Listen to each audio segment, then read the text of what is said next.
Right, this is part 4.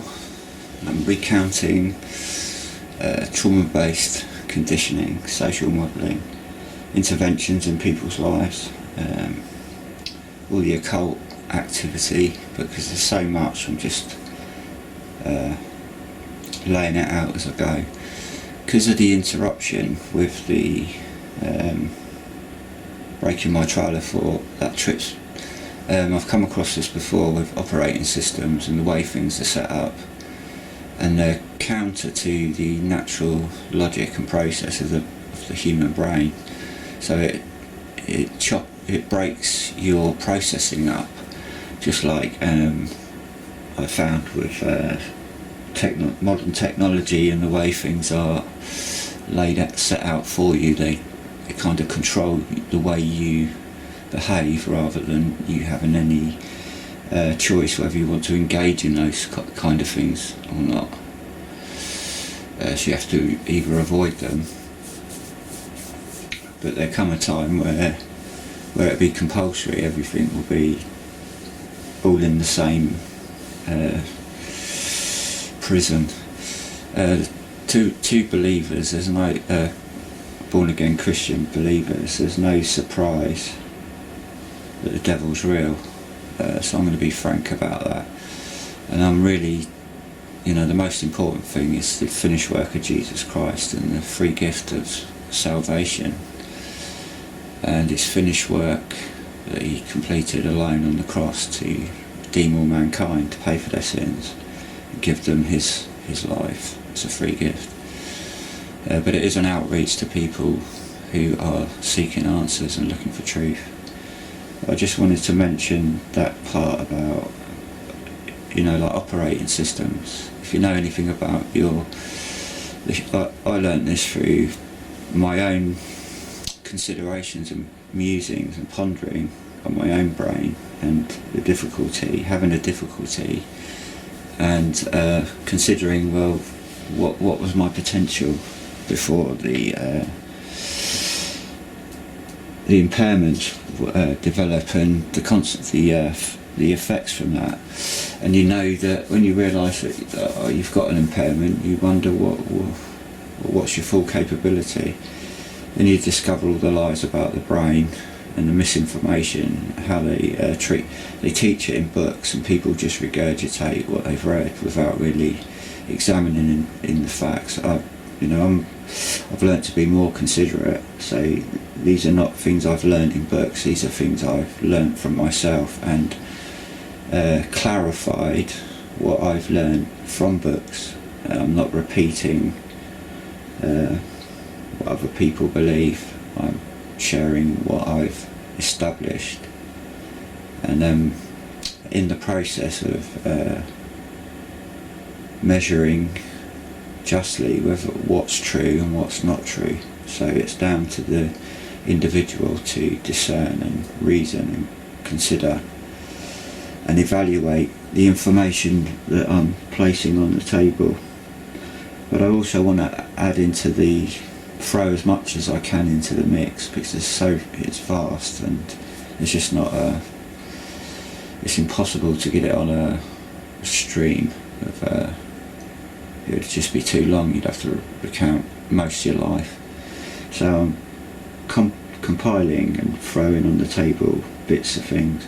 Just want to share an observation about funerals and some things I learned about them over time and experience, and the hands involved. And it's another inverted, blasphemous, calculated setup for funerals to operate in the way that they do in the organised church systems. I'm not talking about so much the civil secular funerals, although the church is always in the background and they still get their they're still there to be as a service provider in the equation, in the process of that. The monopoly of it is a monopoly, and all the people involved are Freemasons, and they're a pack, and they all get their share out of the money that's made. It's a merchandising instrument and it's a deception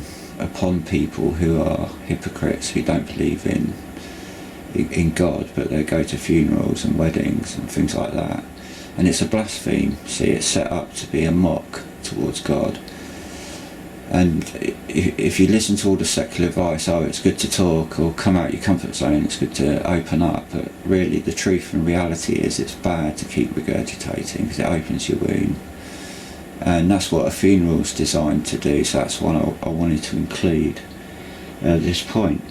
So when the funeral is established and all the money, as much as can be squeezed out of the person, they're opened up, and the grief is unresolved. They don't hear the gospel and any hope of salvation to the people remaining, and they'll never hear if that loved one's gone to hell or gone to heaven, whether they're a Christian or not. It's watered down. It's run by unbelieving people who aren't Christians. They may think they are, and they maybe think they're following the gospel and Jesus Christ, but they're not. They're just dressed up in suits, and it's business as usual.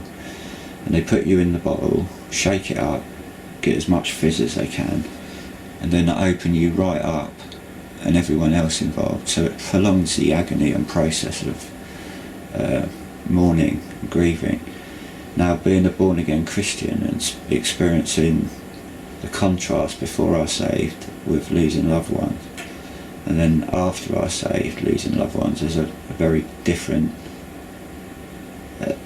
experience. Like the Lord sucks up all the emotion and the grief and the waves and deals with it instantly.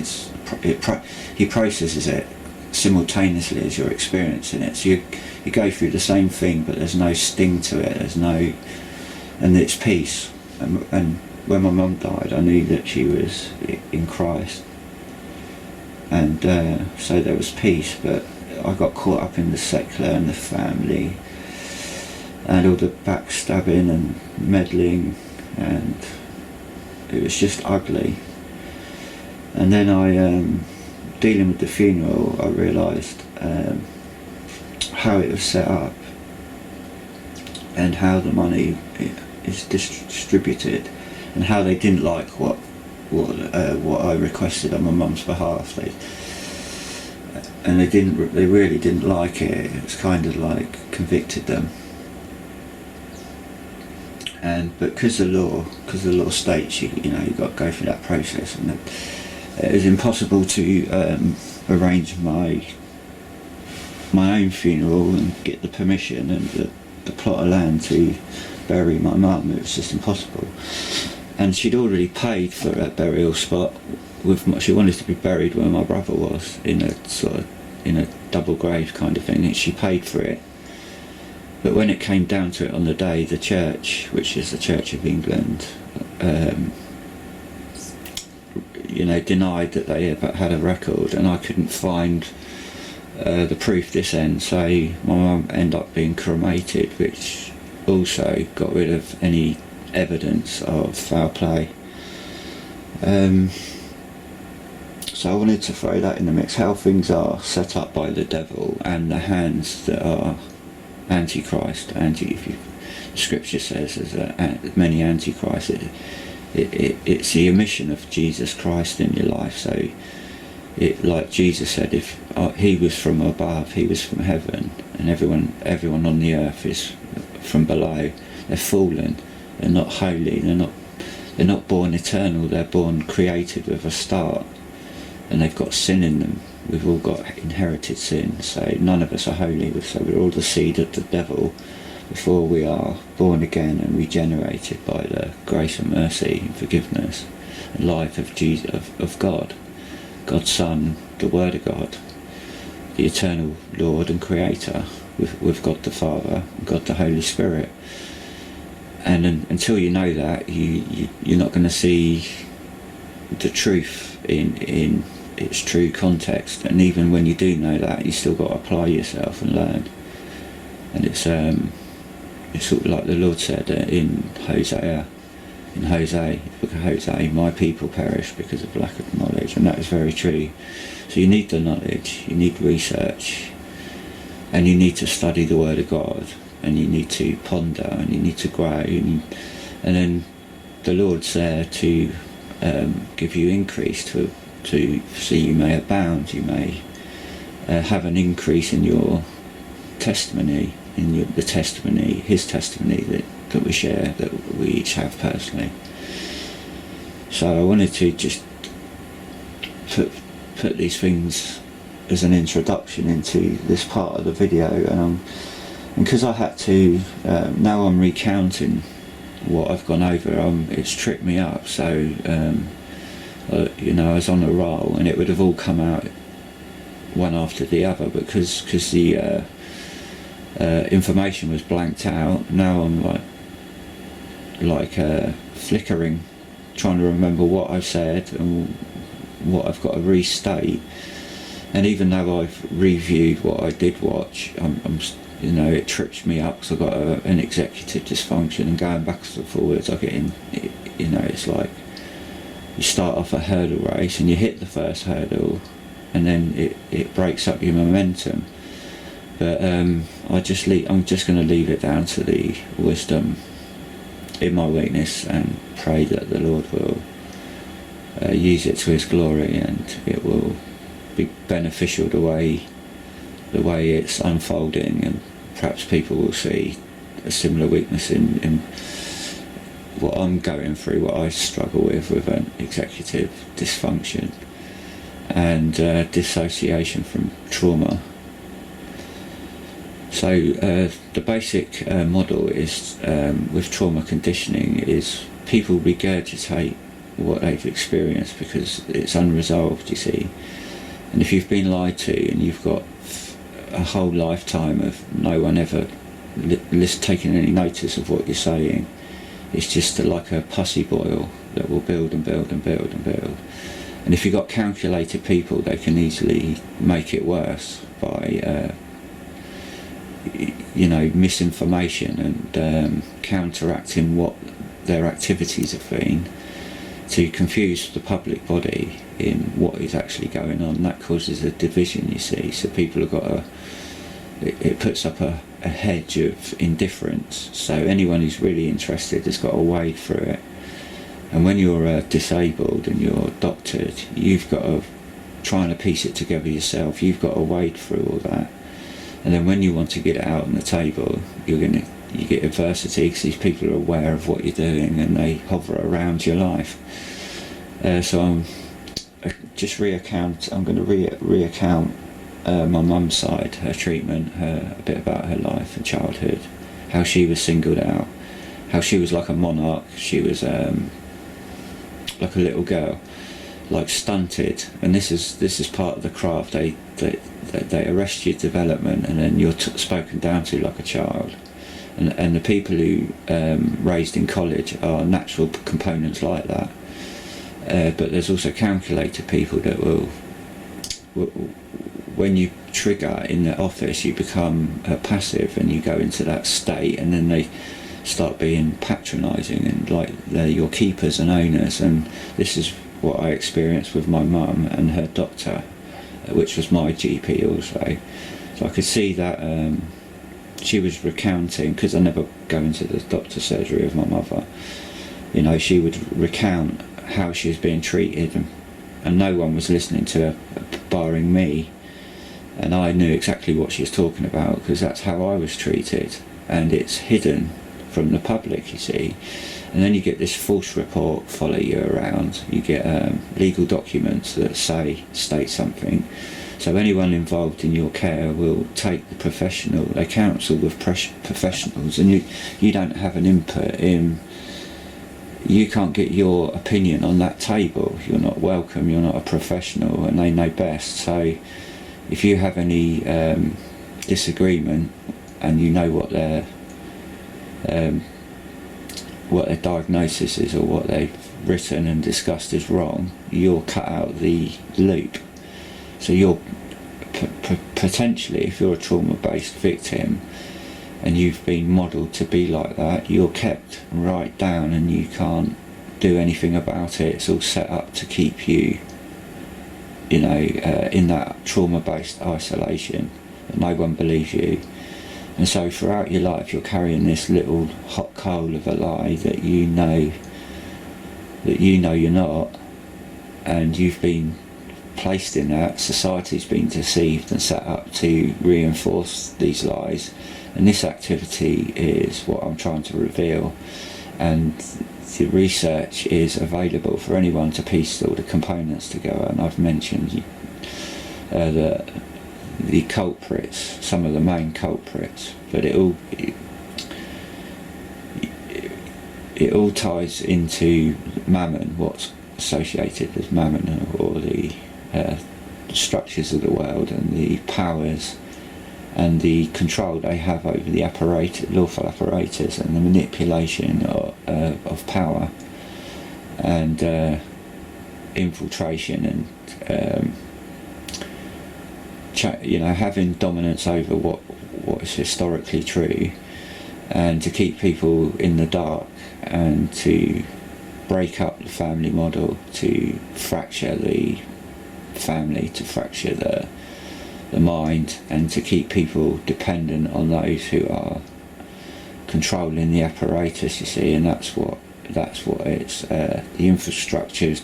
If you look at all the budget cuts, you never see in local councils, you never see if you look carefully, you see all this money coming from somewhere, and all these other projects continuing business as usual, and you see a double standard. You see through the lies.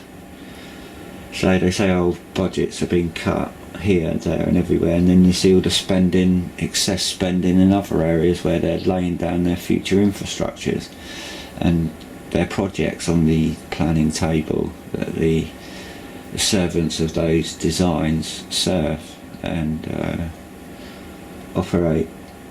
And you'll see that there's a lot of contradictions on the news. If you look carefully, every day there's a divisive difference between what the professionals say. There's like this two sides of the argument, and that's a convenient instrument to disassociate people and cause indifference. So you get these contradictory, always get it on the same, sometimes on the same programme or sometimes the following day. You get these contradictions.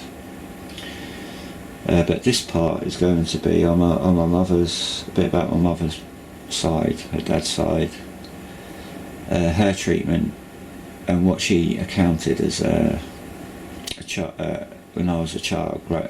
Some of the things she used to tell me her dad used to put her through, and how that was, other people in the family were unaware of it. So that's another consideration I am adding to the equation, because I'm looking for patterns and I'm looking for components to build up a case, and that's what I've been doing.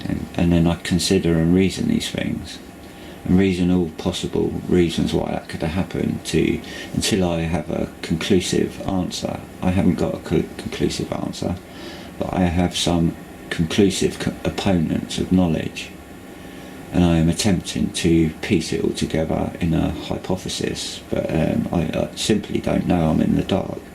I get a sense, but what I do know, it's the devil's world, 100%, because that's the way the Lord's established it. He's allowed the devil, because of it's part of the consequence of sin, and to have rule over the human race until they change their allegiance to Christ, you see. So the world will continually be by default in the devil's control, and people don't believe the devil, you see, so except those Luciferians who do, and they know the devil, just like Christians through faith know the Lord. But these people know the devil through seeing spirits and apparitions, and they commune with these demonic, deceptive angels of light, and that's how the devil deceives and sets up the world in its kingdoms, layer upon layer, deception upon subtle deception upon subtle deception, lie upon lie upon lie, and the compartmentalising of all the unfolding of his will through the failing of human nature, breaking the law by people in power, and the tinkering of the law to people's own advantage. So that what people don't realise is whether calculatedly or ambiguously they are laying the devil's infrastructure for the coming one world. You can't buy or sell without the mark of the beast, and it's the devil's doing. But there are people who are more aware of this and have parts to play in their service to their master, who's Lucifer. So we're looking at the Luciferian element. We're looking at that effect in families and people who practice it, and I'm looking at has that been practiced on my granddad? Has that trauma-based conditioning been practiced on my granddad because he was adopted? And this is another thing I think I lost. A bit about my grandfather's background, so I'd probably start there and work forward to my mum and recount all that again, but with a bit more detail on the end of it, and then I'll be moving to my brother's accident and the ceremonial symbology in the circumstances, the way it was laid out, and then the voice to skull, and then the military aspect to the surrounding events, the covert organised military.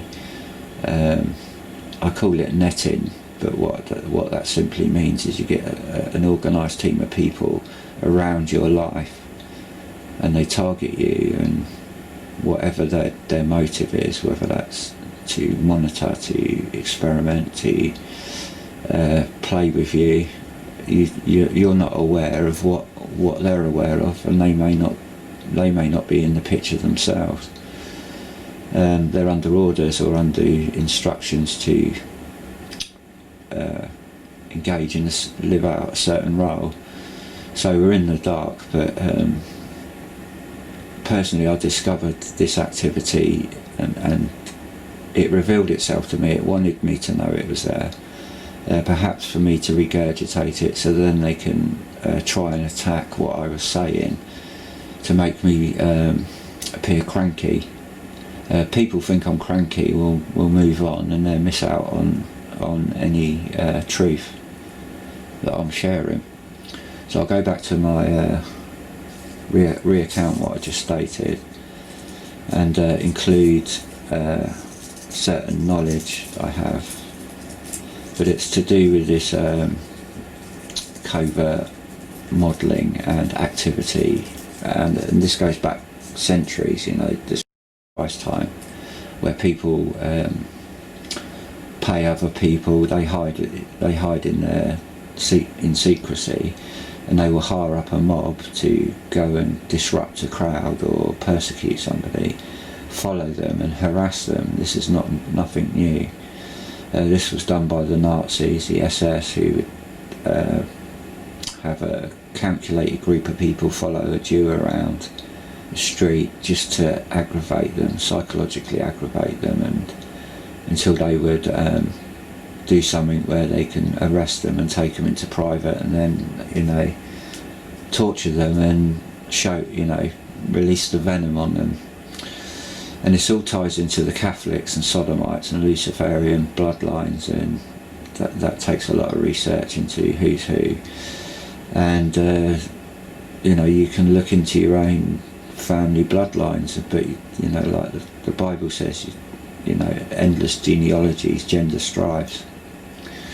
But people in my family have done my genealogy, and on my dad's side there was a legal document in the Bible that some charity wrote to my granddad. This would have been possibly before my dad was born, to let them know that they were part of a bloodline that was part of a city. if you do the history of the city guilds in the City of London, all the guilds, and the Cloth Workers Guild, and you have Goldsmith Guilds and things like that. Our family, there was a charity set up by a Cloth Workers Guild, and anyone who was not related to the people who set it up, but related to certain bloodlines would be entitled to the profits of this guild that had reached there was so much money that the profit, the interest, was set up in a trust, and the interest would filter into people, these bloodlines. It's called I think it's continuity, or can't remember the name it's referred to, but I've got the document, I've got the original copies of it, and it's from Christ Hospital in Horsham, and it's to offer those bloodlines a subsidy to get into their education, their public school, the Bluecoats, and also a pension for people when they retired. But since it was set up, all the money's been embezzled, and I tried to follow it, investigate what was behind this Christ Hospital, and it's the City of London Guilds, the old City of London Guilds. It's to do with the Royal, it's associated to the Royal Navy and Samuel Pepys, because I think he was in the Admiralty, and they set up orphanages and trusts. So that's on my dad's side, and I discovered you have to prove your bloodline to get into this, people who are on, to get information on the other people, your relatives on that blood, in that in that charity register, and I attempted to do that, but it's a tight-knit clique that I didn't feel comfortable joining. But I couldn't get it, I couldn't get in there to buy all the research, because people have written books on it, and you could, if you're a member, you could buy those books, but they're not available to the public because I don't know what that reason is. But what I do know is those bloodlines there's several bloodlines, and they're colour coded, and you can buy each pedigree from these bloodlines. Now, my bloodline is distantly connected to Oliver Cromwell's, and apparently Oliver Cromwell was partly Jewish, but I've not confirmed that or looked down that route further currently. But that's on my dad's side, and so there's if you know anything about the Counter-Reformation and how the Catholics are vengeful, they're nasty, vengeful sadists. So I reckon I'm suspecting there's been some manipulation through the knowledge of those bloodlines, and my father was targeted, because it shows that some people have got a public knowledge of your ancestry before. Now, none of this is on the parish register. This is pre what the current records show. The parish records only start. They're so old that all the older records are not available. It only goes back a certain way, and not all of it's been publicly made available to libraries. And the church, the Mormon Church, brought up the copyright of the ownership of all this microfiches in libraries and stuff to do their heretical baptisms for the dead, and have a knowledge. So they've got a knowledge of bloodlines and people, so they can target people, and they've got this knowledge and access to people's marriage and history, family history. Just one more point I'll just throw in the mix that come to mind is when we had this corruption with this housing estate, and I was fighting the council on behalf of my parents because it was corrupt from the beginning, and they were blocking us from getting a high street mortgage because they condemned the houses on the back of a lie, and I got a chartered surveyor, and he he gave them a green light. There's nothing wrong with them. But because of the report by the local authorities, the local banks wouldn't touch it, so we found a way around that. But I had to have a life insurance policy, so I took one out just to get the loan, and then it turned out that it was no longer necessary, so I continued this life insurance policy, which was originally a guarantee if anything happened to me, the policy would cover the payments. So I decided just to keep this life insurance policy until it matured, and when it did mature, it should have been about £30,000.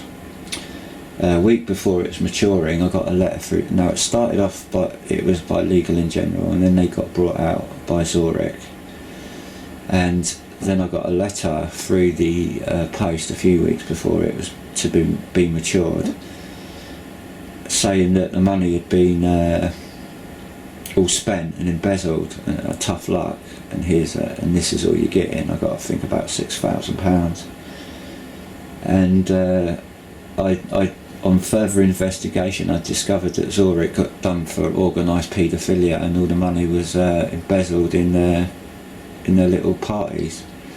So that, I just wanted to throw that in the mix. These paedophile rings are organised, you know, and the people behind them are all the people connected to big business and masonry. So there's so many avenues into this way of life, whether you're a celebrity, whether you're, you know, in the celebrity you get into the ATO and all the it's all gated and controlled, and it's the devil's world. So if you want to be celebrity, you've got to go through the Freemasonic system, and you've got to sell yourself. And if you want the fame, you've got to go through what hurdles they lay out. You can't be independent, and if you are, if you shine and you're independent, you're going to get knocked down. You're not going to get a record deal. You're not going to get airtime. So it's all greased and controlled and gated. And I mean gated is that these people, like cattle gates and lanes, they control which way the cattle flows. You don't have any control. So I'm just highlighting all the infrastructure of Satan, and through my life experience and testimony. So I'm going to be covering now my mum's hospital, covering up of her treatment, the calculation that revealing how I knew it was already done and dusted before she got in there. And when it was challenged, I was cut out of the loop, and I had a lot of adversity to keep me away from getting to the consultants, and I wasn't able to get to them until the very last, when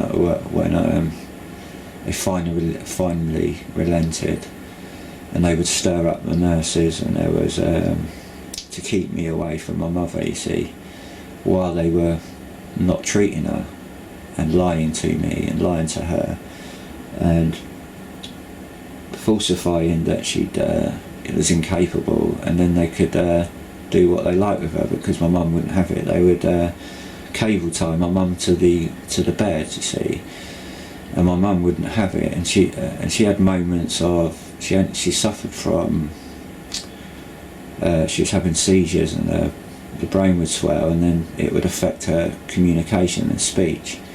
But what they'd done on the admission, they stopped her steroids illegally. You shouldn't stop steroids. The amount of steroids she was on, they stopped all her medication, and then while in the appearance that they were deciding what medication was best for my mum, like starting from scratch, and then debating whether my mum was fit enough to have the operation that she needed, which was just a wound that they needed to heal, but it was a big wound. And then it was apparent that they just decided not to bother, and then just string it out until they could bury her in problems like infection, and they just left her and didn't treat her, and I had to chase it all around the wards. There are certain people in the hospital that did, who did do the right thing and weren't in the picture of what had been decided. They were just following what their duty was, and because of the compartmentalisation they couldn't see it, and therefore they couldn't see the dark people that I could see, and then the people coming in off the street who were temp staff, and how they, how dirty hands could be planted, and staff placement can be calculated. And I experienced that when my mum got out of hospital in the palliative care, how the matron, which was my doctor, who oversees all the palliative nurse teams, and there's an executive overseeing her, which would also oversee the rest home where cancer patients go, and they were all working together, you see, trying to get my mum into there so they could finish her off. And they were continuing what wasn't done in hospital to my mother, and it followed us out, and I was in the middle of it, and I experienced their dirty fingers and crimes, and realised that the technology that I'd been targeted with, they had utilisation for it, and they discovered where I stashed a legal document that proved from an ambulance paramedic that my mum had had absolutely no treatment. Her oxygen was low, she had infections, leg infection, bladder infections, and I heard the doctor on the phone refuse any treatment to the supervisor of the nurses, the head nurse team of the palliative nurses, and all the nurses were aware of what was going on, and they were keeping me out of the room when my mother was being bandaged, telling me there was nothing wrong, when in fact they knew all along that she had an infection. So they're all guilty of this cover-up. So I'll be recounting that as it unfolded after this. Right, with me mum's dad, I'm going to give a bit of his family history, and that was my granddad was from Canada when he married my mum, my nan. That was after his service in the Canadian military, and then he met my nan in Cove. I've recounted this before, but because I can't remember if it's part of the bit I've wiped out, and I have difficulty. I'll read a page, I'll turn a page over and I forgot what I just read, so you can imagine the difficulty I've had is keep watching all these films over and over and over to recall. I've written some notes, so I may be repeating things, so I apologise for that, but it's important, I want to get the information out.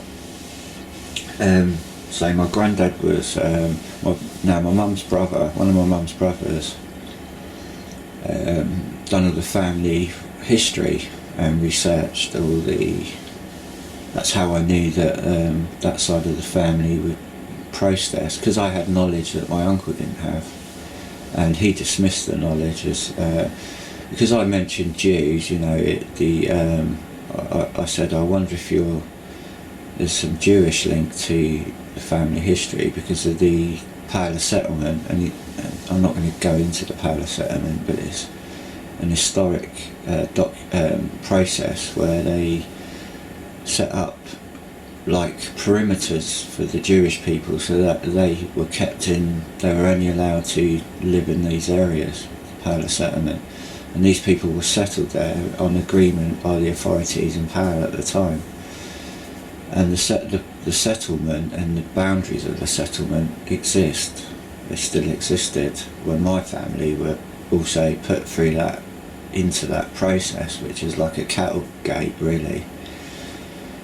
And so I said to my uncle, I wonder if you're Jews, and he said, well, I've done my DNA and we're not, and I can prove it, I've got all these relatives. I said, well, okay, fair enough, but I said, I'd be careful giving your DNA to people because it's manipulated, and also who you think you're related to, because he believed it showed he had relatives that he could collaborate, it proved that it was 100% accurate, but what he wouldn't listen to or consider was well, DNA is only based on who they tell you the original people are of that bloodline, so that can be easily manipulated and switched. So according to the genetical testing he had, it come back that his race were Gentile. But you know, I'm not going to dismiss that as unfactual. I'm just considering the possibility that, like with the Jews, for instance, if you want to trace your line to, if you're one of the Jews, all the testing is based on a pool of people that they believe are Jews and that said they are Jews. But you can't collaborate whether the basic pool of data that they test all the data on is in fact accurate. You just have to take their word for it.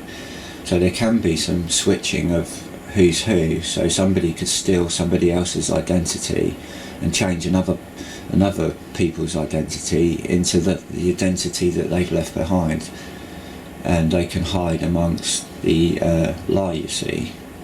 And DNA is also sold, duplicated and sold, just like our information's duplicated and sold.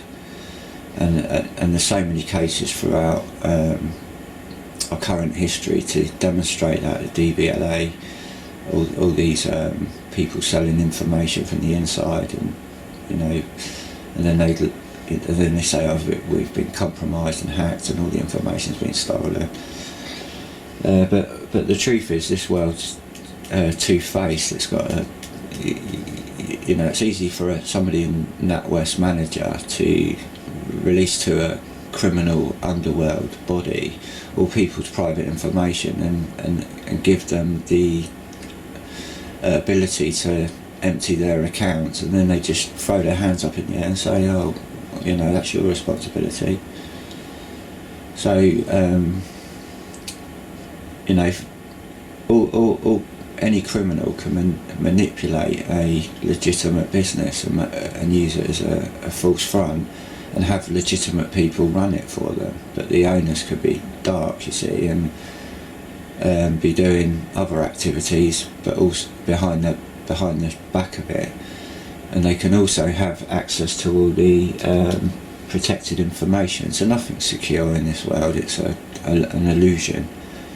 And just like the Windows operating system, it's closed software, and you have to trust in it or get another operating system. But you've got to understand how it works before you can use it safely and properly. And still, it's not iron tight. It can still be manipulated. But all this closed source software, closed source means that you can't look how it's working and what it's doing unless you know what the codes are for the actual code to access the operating software to see how it's been designed, how the program's been designed. But I found in my own personal, it's just to fracture and because I'm already got disassociation and a fractured personality by the trauma, to me it's just further reinforces that. It's difficult, it's illogical the way it's laid out, and it controls how you want your operating system to operate, and you've got to accept its downloads, and then it changes all your default settings every time you download something. And it's just a control mechanism to lead you through this obstacle course and modify your behaviour through that process. And it's controlling your life, but you don't realise it. You just allow it into your life, just like mobile phone technology. It's conditioning tools. These are conditioning gimmicks to get you used to advancements and addicted to the gimmick of these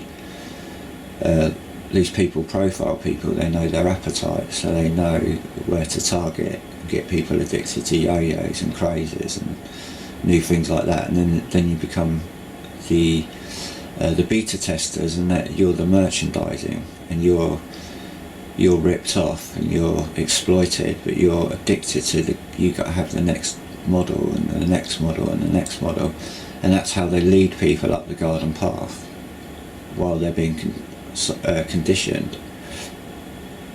And basically that's what Wi-Fi's for, and all these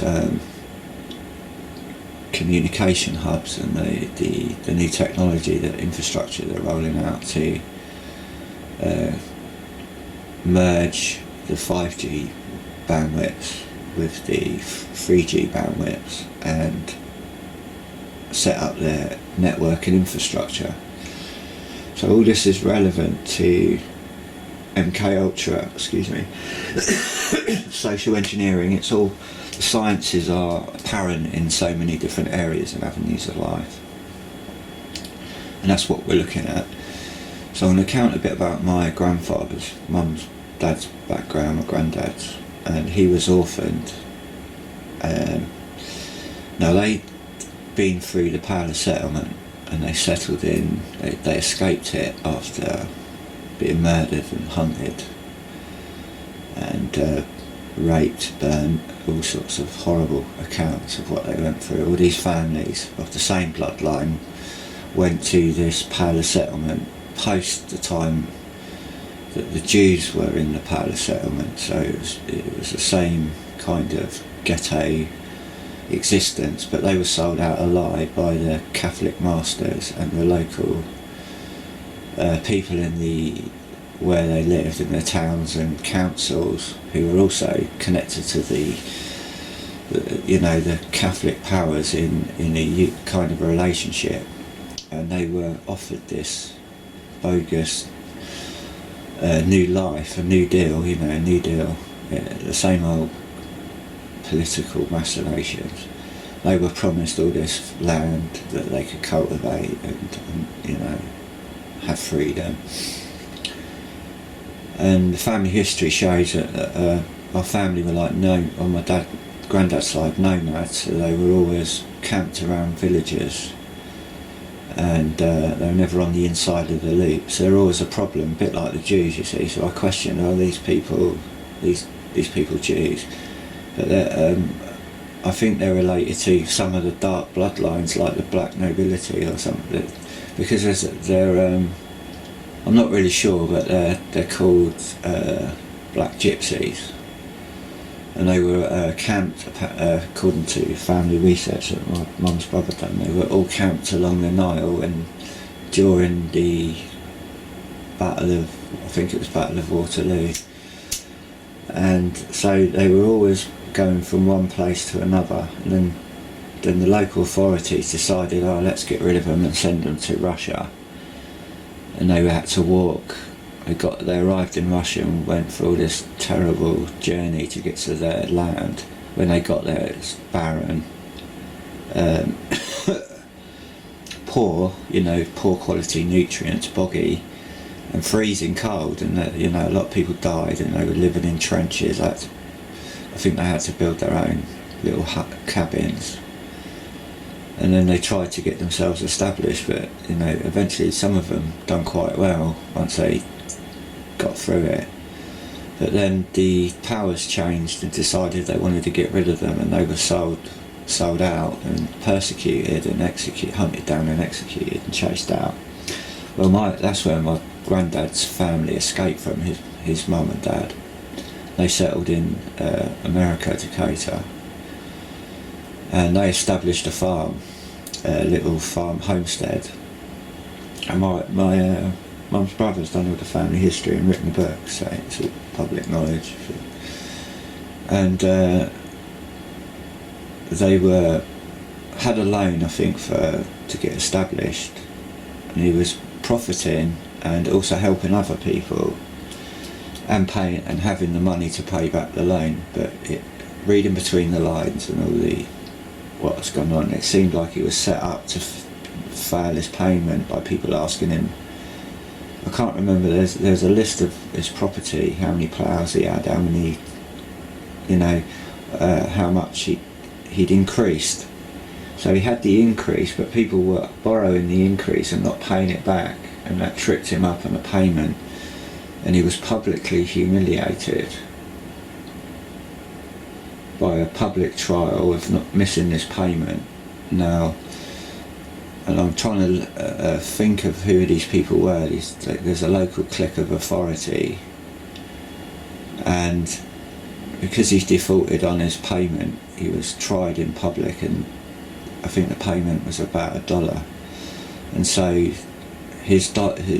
all his increase in homestead was sold to $1 for $1 by some of the magistrates in that clique and council publicly. So that, to me, that's like a humiliation event. Now him and his wife on their handcart and setting up this homestead they had 13 children, I believe. I think it's 13 children, and my mum's dad was the very youngest. And as this farm thing collapsed, whether that happened first or his wife died first, it was roughly around the same time, I can't remember. And so the mum died at childbirth, and the father had just lost everything, had a breakdown, and went to the had an alcoholic problems. Then all the local social workers, if you like, and the parish authorities, which would have been Catholic, would have had involvement in their aftercare, and all the children were orphaned out. And my granddad, the youngest, and the second youngest, his brother, were taken to a farm, and then all the other children were broken up. Now, because my granddad was too young and his brother was too young, they couldn't remember their brothers and sisters. Now, I think my granddad's elder brother, the second youngest, may have had a bit of a memory, but my granddad apparently had no knowledge of all his other brothers and sisters, because when he come over to England, he saw his brother on the roll, in the barracks. He saw his brother's name, inquired, and discovered that they were related, and they're both having the same problems. They were both going AWOL, and my granddad had been through every single regiment. So I'm just looking into that, into these subtle little things I've discovered, how the family were broken up. One of the girls was sold for sex and raped, and she ended up murdering the person that was abusing her, and she was put in an institution. And then after her release, she recovered and done very well in the community, and I think she was the town mayoress, still in Canada. But my granddad moved over here and never ever spoke about his family or anything to do with his home. So I don't think anyone in the family is really sure what he experienced, because he kept it away from his family, you see.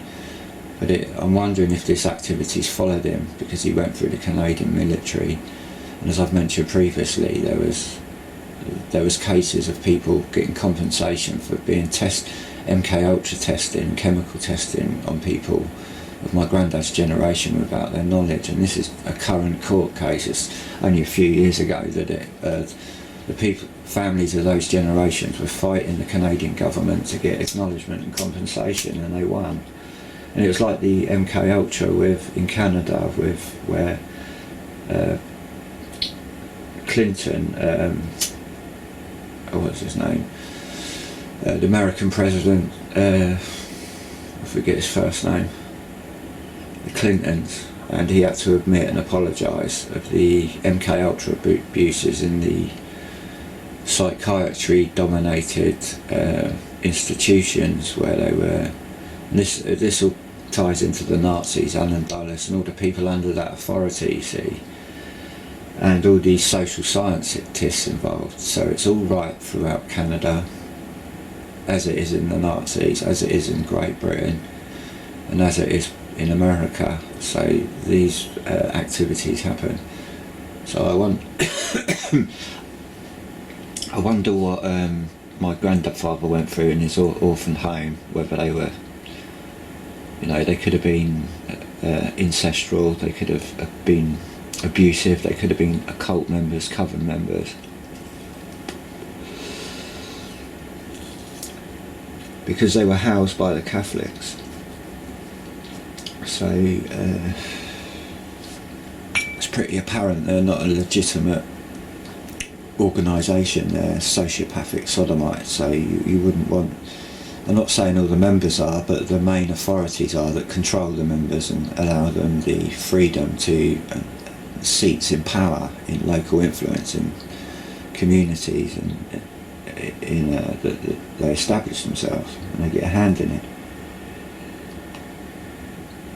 You go to where my granddad's from, it's all Catholic churches, it's all Catholic, you know, they love the Catholics. And my granddad was kind of like a French Canadian. So after the war he settled in England, met my gran locally in Cove. My gran's family history is from Cove. They were settlers of this area and farmed it, and the kind of surrounding town is built round that core little parish, and then it touches the military boundary of Aldershot. And I've looked into the land rights now. What people don't realise, it's all owned by the Arabs, and then Catholics are leasing. They don't own the land; they lease it off the Arabs, so it looks like they own it, and so do the Church of England. But when you do the research, it's actually owned by Arabs. It's in the pockets of Arabs. The whole town centre is owned by Arabs. My local shopping centre and an industrial estate, which was built over derelict M.O.D. land in about the late 80s. It was redeveloped, and that's all esoteric and Freemasonic, but it's an Eastern culture of Freemasonry, like Muslim. Queensmead, Kingsmead, Princessmead, it's all Muslim. It's got all Muslim symbology throughout the planning and the architecture, and they're redeveloping the local towns, and you can see this. You can see the imagery of this esoteric association to the development and the layout of the buildings. If you look at the local shopping and housing estate and the industrial complex, it's all in the shape of a crescent, like from a satellite or a helicopter. It's a giant crescent, and there's the crescent and star stone monument to show the gateway into that part by the roundabout. There's two big granite stones or marble stones, and they had carved within them a crescent moon, which is like Allah, and to represent the idol god Allah, because Allah and what Muslims worship was taken from an old Arabian idol, and they all worship these different gods. Like Allah was the god of the moon, and then they had a god of the sun, but Allah was the moon god. And that's that's suggesting. It's suggested by research that the Catholics took that and developed a bogus one, like Judaism. They formulated a bogeyman religion and to attack Jews and Christians, and they rewrote what the Muslims believed, and groomed Muhammad to be their leader, and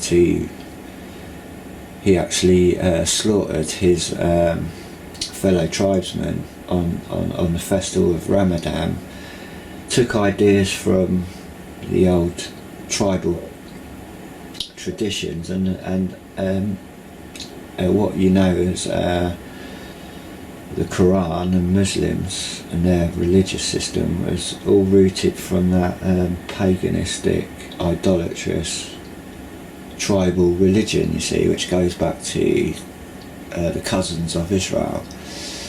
And so that was formulated to exploit Muslims in a Masonic controlled religion, that the Catholics can have access to the people raised up off the ground and planted in those religions, and the authority and the leaderships and the priesthoods, and they generate and lead the main body on all the divided belief systems in it. They're controlled by the leadership in their local communities, and they are connected to the lodges of Freemasonry.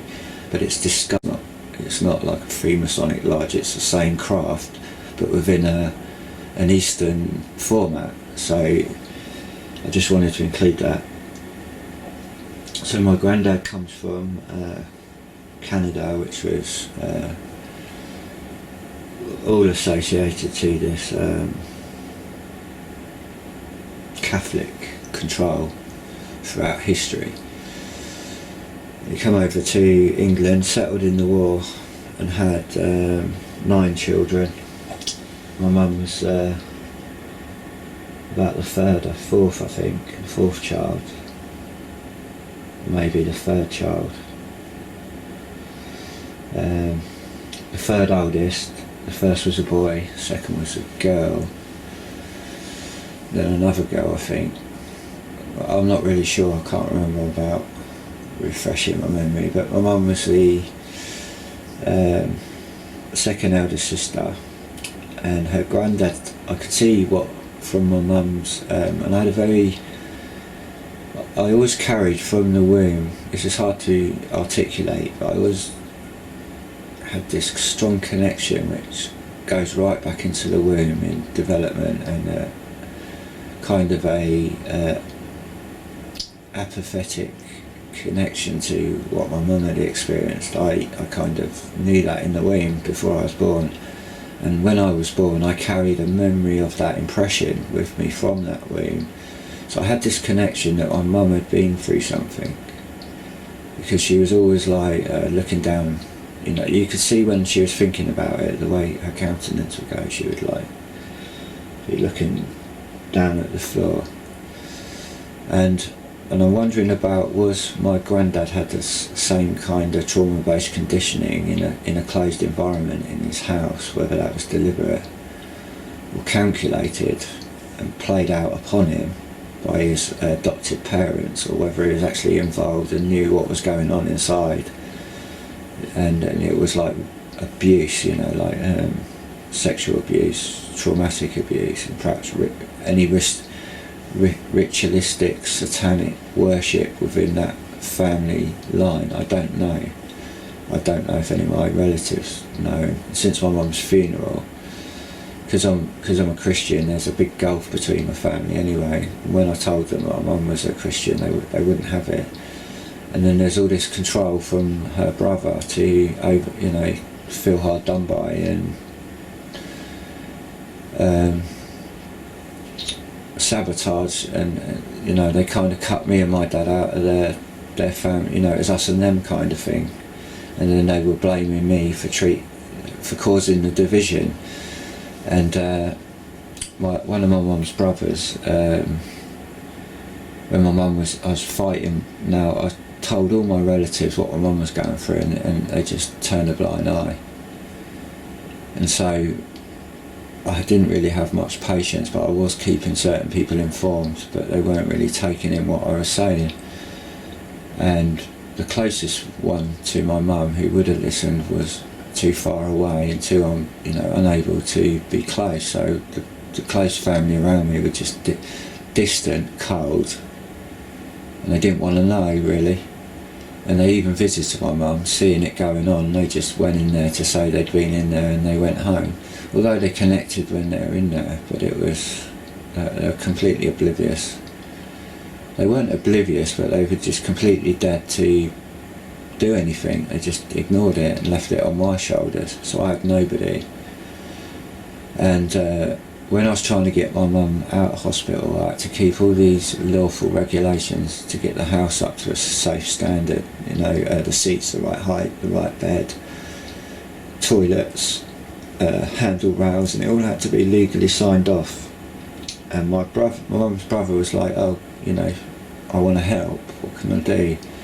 And I knew what it would be, a letdown from the start, and if you say that, there'd be an offence, and then there'd be daggers, you see. So I thought, right, I'll give you the benefit of doubt, and I said, look, I got one day. I had one day to meet this window. Otherwise, they wouldn't have released my mum. And this is after a month or so of not treating her, tying her in bed. My mum absolutely hysterical because my mum knew what was going on, and they kept lying and kept ignoring her and just leaving her to. And then they got a psychiatrist to say that she was unfit, so they could justify their treatment of her by tying her to her bed. But all my mum was doing was trying to get up and express her frustration because she couldn't speak. They were treating her like an imbecile. But luckily, one of her friends worked there, her school friends, and my mum had an episode where she could talk fluently, and my mum let it all out loud.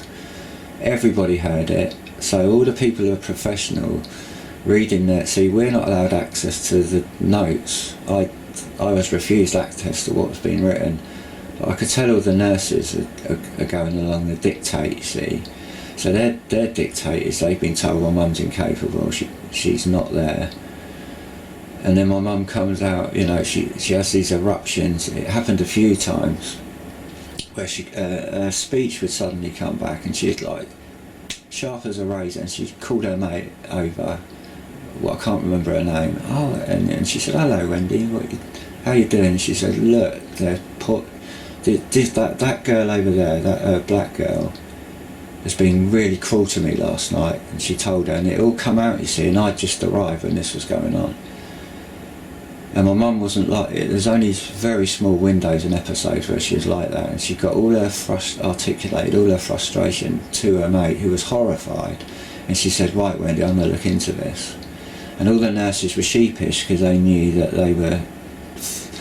they knew what they were doing in the dictate and keeping my mum isolated and going along with what they'd been counselled to do. And I was fighting it to undo it, to try and reach the head to overturn the decision and get my mum out of there.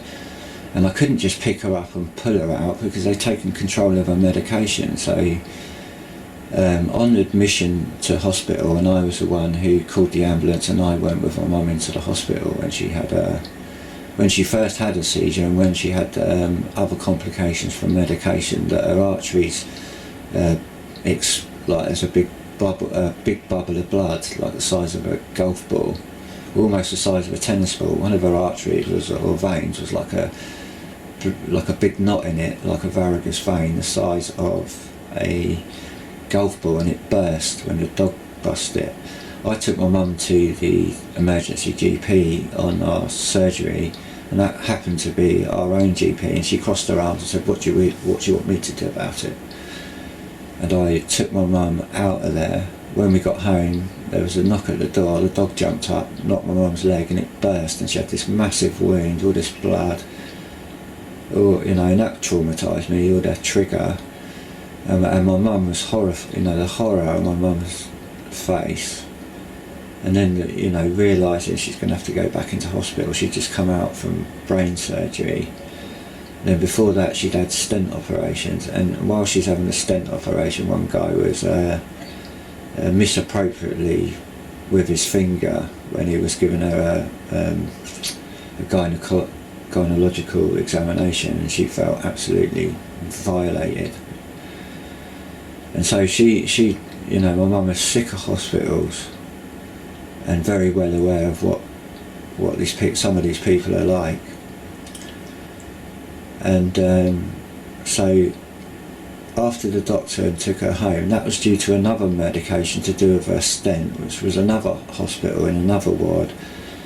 So when on the admission of my mother into hospital,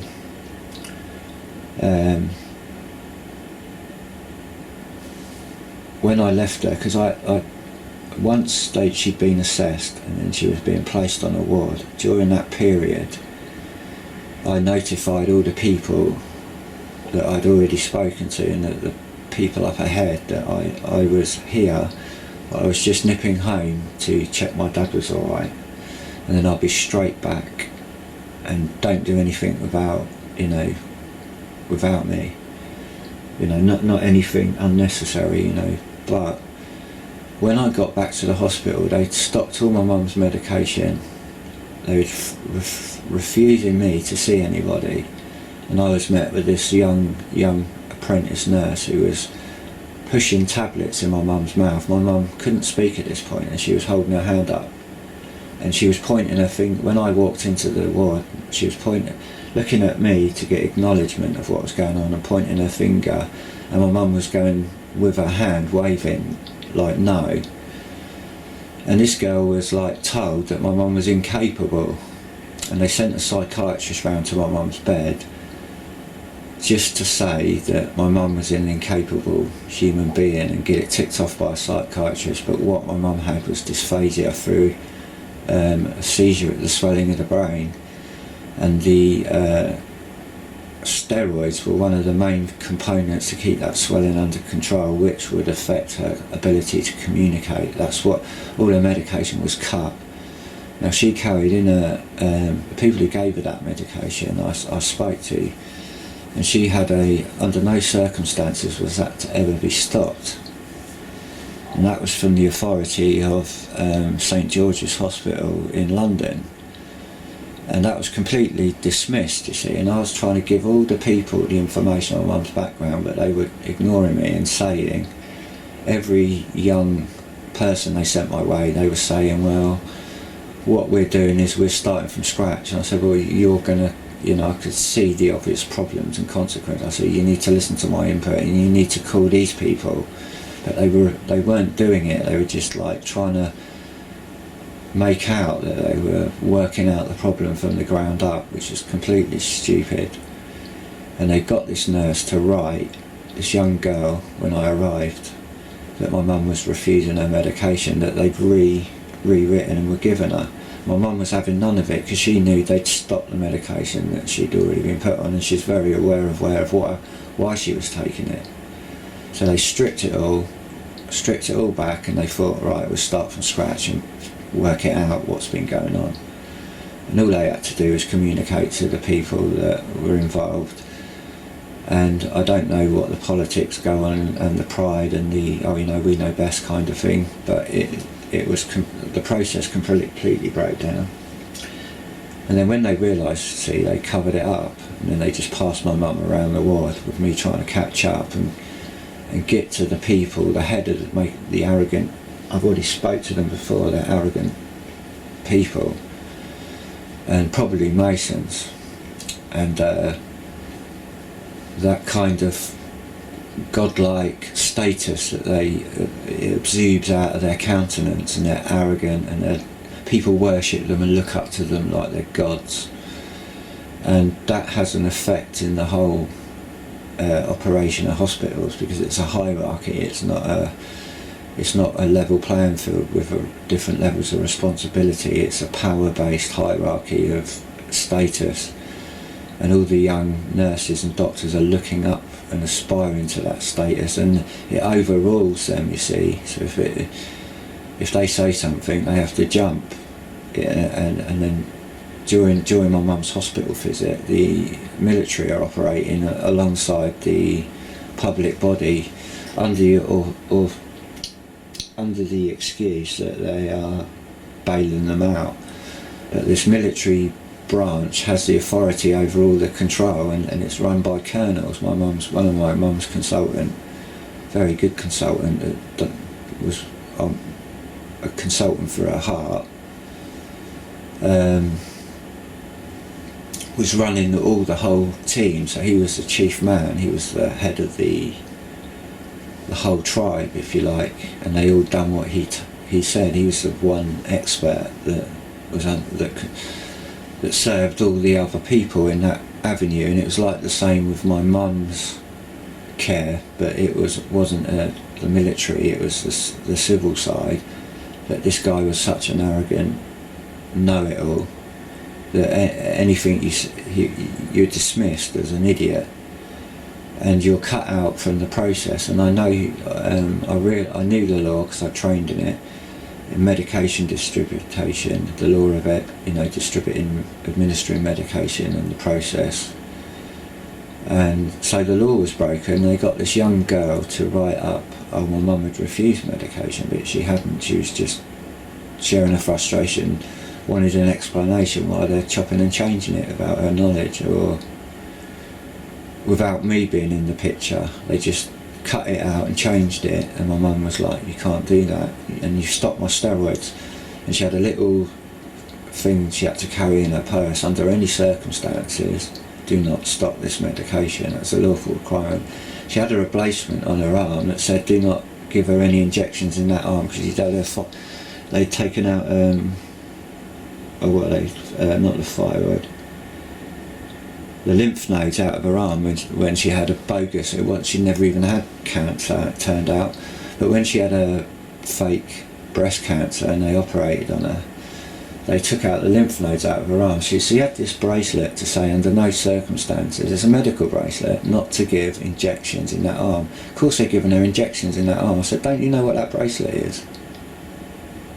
And I said, well, you should know, because, oh no, we'd never heard of it. And they're looking it up. No, we've never discovered what that was. And I thought, that's strange. You know, you're professional people, you should know. It was your body of people who made my mum wear that bangle, to let doctors and nurses not to inject in that arm, because she'd had her lymph nodes removed from that arm. So that, you know, it's like a double standards. Some people are kept in ignorance, they don't know what's going on, so it can be manipulated, and this is what I was revealing. It's not just human weakness, it's calculated placing of people. So I had to chase all this uphill while they're not treating my mum. And I'm also, you know, going back to my grandfather, my mum was singled out from all her brothers and sisters and abused and humiliated, and I don't know how deep that abuse goes, but reading between the lines and the effects it had on my mum, it's pretty serious. Her brothers and sisters weren't aware of the full abuse going on, you see. So that my mum was like myself, kept down in that ignorance, in that little lie. And that's monarch training, and that also has a sexual element to it, you see. You're a sex slave if you're a girl. And I wondered, you know, was there I'm not for 1 minute saying that my mum and my granddad had an incestual relationship, but you really don't know what goes on in closed doors, because my granddad could have been conditioned in his life and raped, and had lived in a sodomizing family in a Catholic cult, in a religious pagan cult family who have practiced these things on their children, and this is what we're looking at. So I'm seeing a thread of that activity, but I'm not really sure.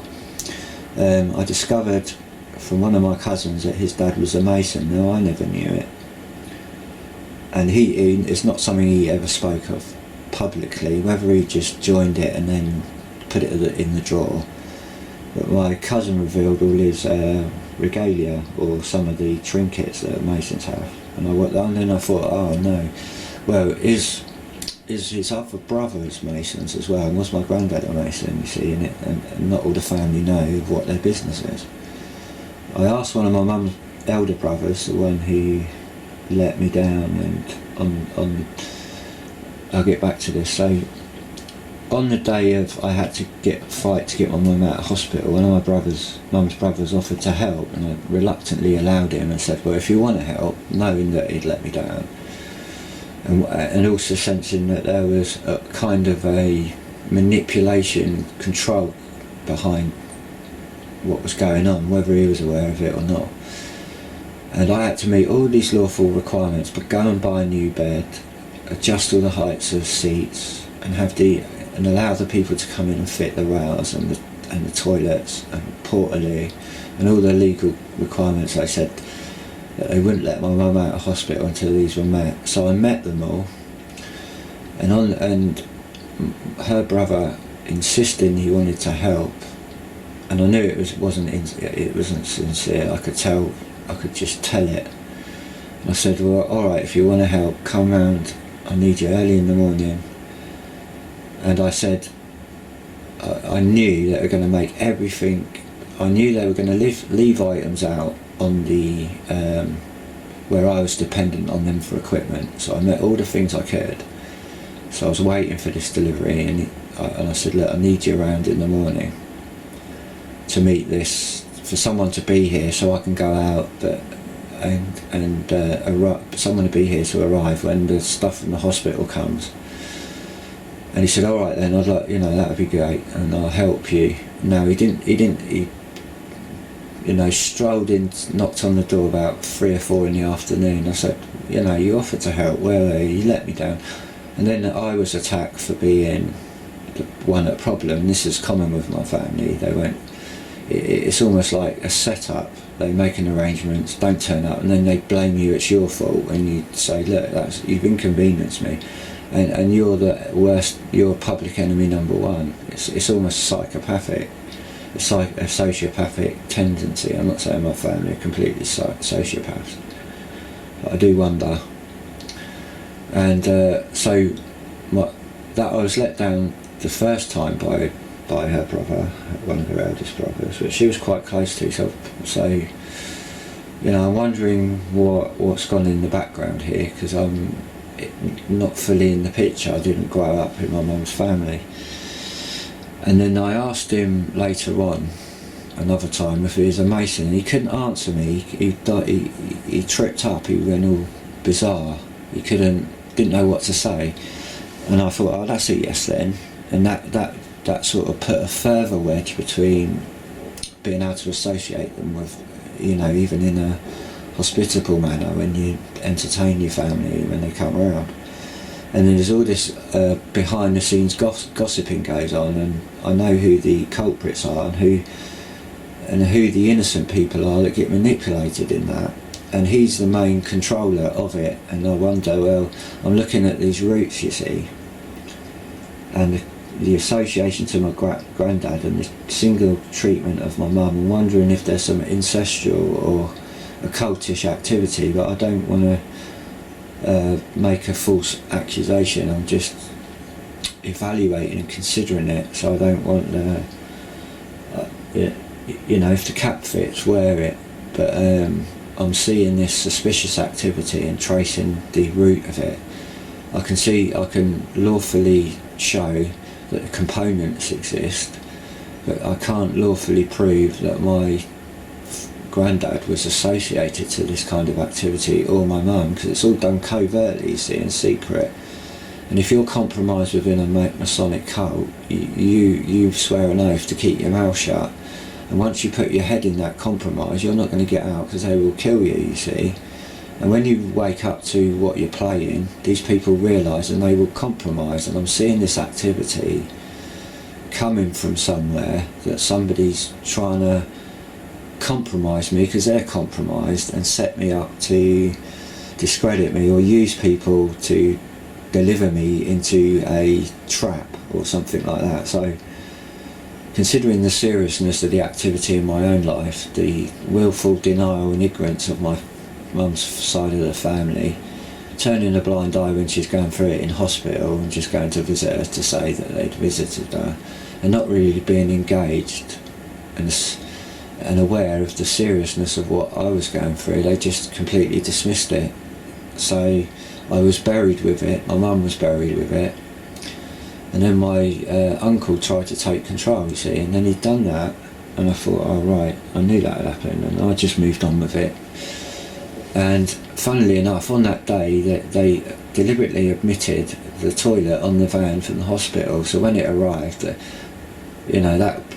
I couldn't meet all the legal agreements. I had to fight the hospital, I had to send the driver back and make sure that they find the components. So they were doing everything to keep my mum in there so they could finish her off. And when that didn't work, they started putting people into the my mum's aftercare package, and I was kept out. My mum was kept out of the loop. We had no input. It's all planned for us and engaged in operation. And they were pulling out, there was this Jehovah's Witness care people that they used to be the people that were going to wash my mum and help her dress, but my mum wouldn't have it.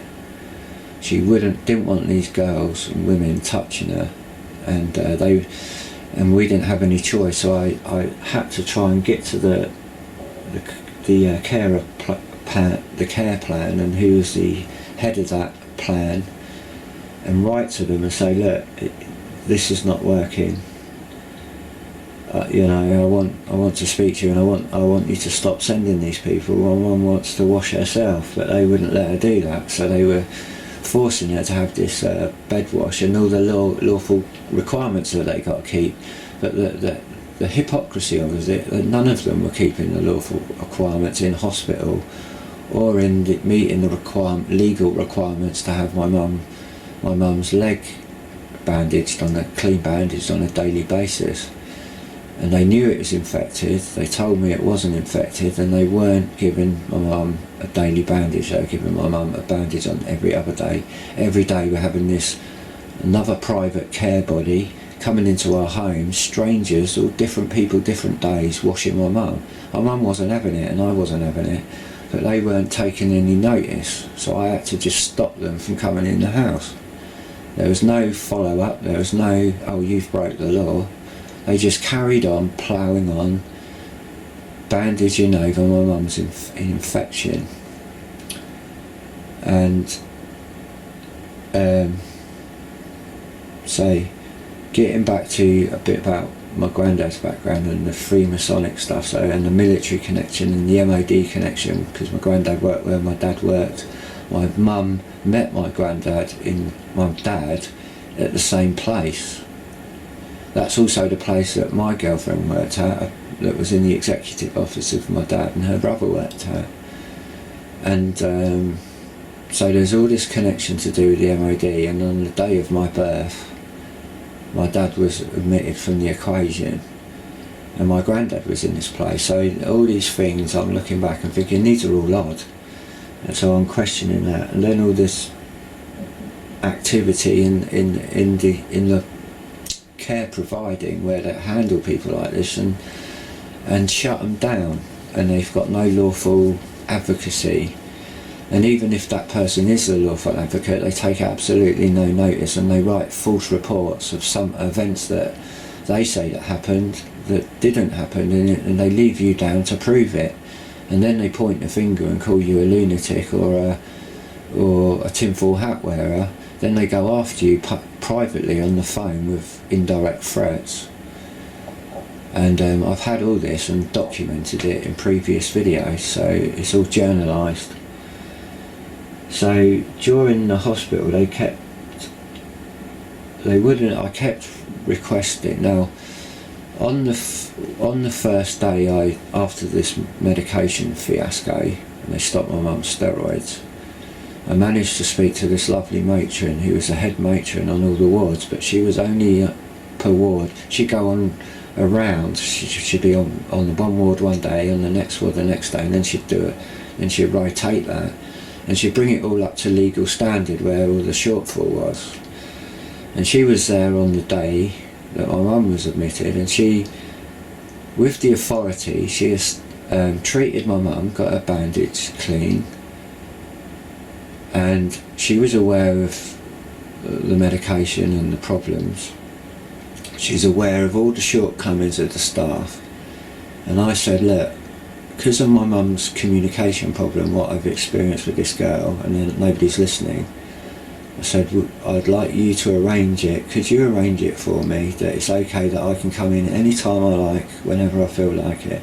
She said, oh, that's not a problem, my darling. She went and arranged that in authority with the nurse station, and left the authority there to say that you can't, that I could come in out of visiting hours whenever I felt like it. And every day for months, almost 2 months, that was ignored by the nurses on duty, and the rotation of all those nurses. They refused it, and they made it difficult for me to get into the ward while they were doing the morning rounds to speak to anybody, while they were they'd kick me out when they were doing their handovers, discussing my mum's business. They wouldn't let me be there, but I wouldn't go away, but I would be told, it was like all of them against me. And so I stood near the reception and listened in before they disappeared, so I can go to my mum's bedside to see how she was. So I was up against it, and every day I had these problems, and they denied that you know, they didn't like me being there basically, and they tried to keep me away. And every day I put in a request that I would like an appointment with the head consultant, and every time I got a messenger come back saying, oh, we still don't know what we're doing, and we're doing this now. And I was getting brushed off, and every meeting they said, all right, go and wait in this room at this time, and we'll send somebody. But all that kept doing was killing up the time I had to spend with my mother, you see. So they were just kicking me into the long grass. So after a battle, I've got my mum out, exposed that they hadn't treated her since she'd been in there, and they'd already deemed it from the start to finish her off. And of course now they have to cover it up, and that followed me out through the authorities. And then who picks it up was my doctor, and she now the one who refused their treatment to prevent it is now in charge of her palliative care. And the young woman who's controller overseeing all of the palliative care was a young nurse who treated me when my lung collapsed, and she got a shock of her life when I answered the door. She says, I know you.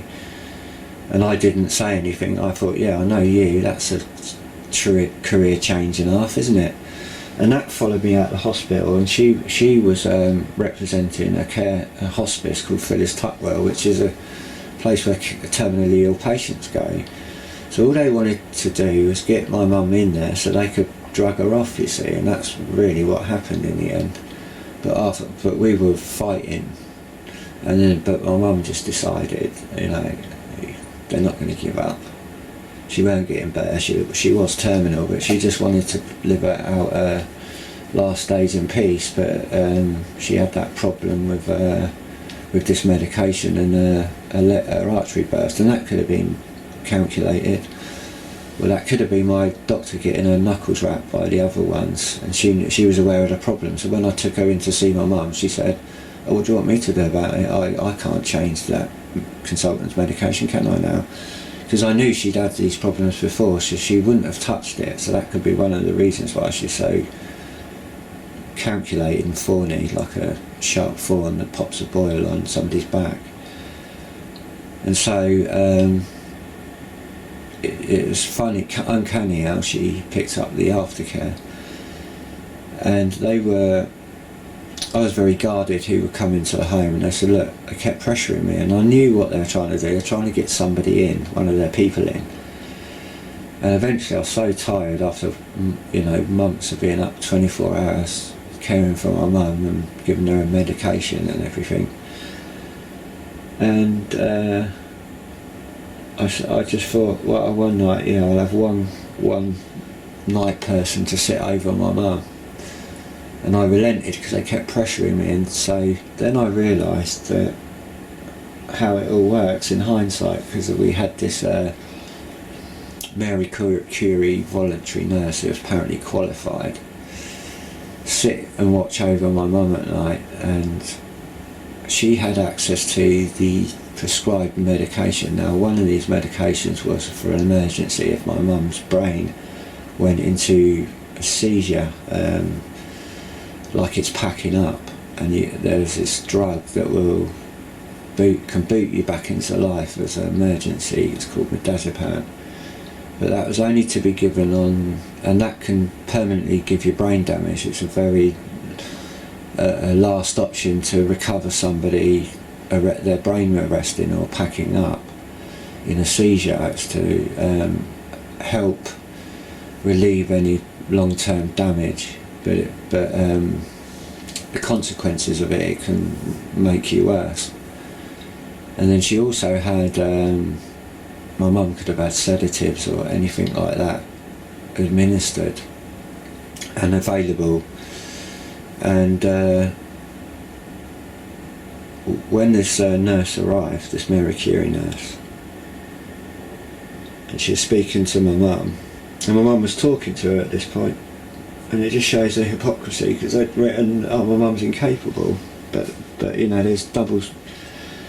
You ask one side of it, and it say, oh no, we knew exactly what was going on. You ask another side of the people, they say, oh, your mum was incapable.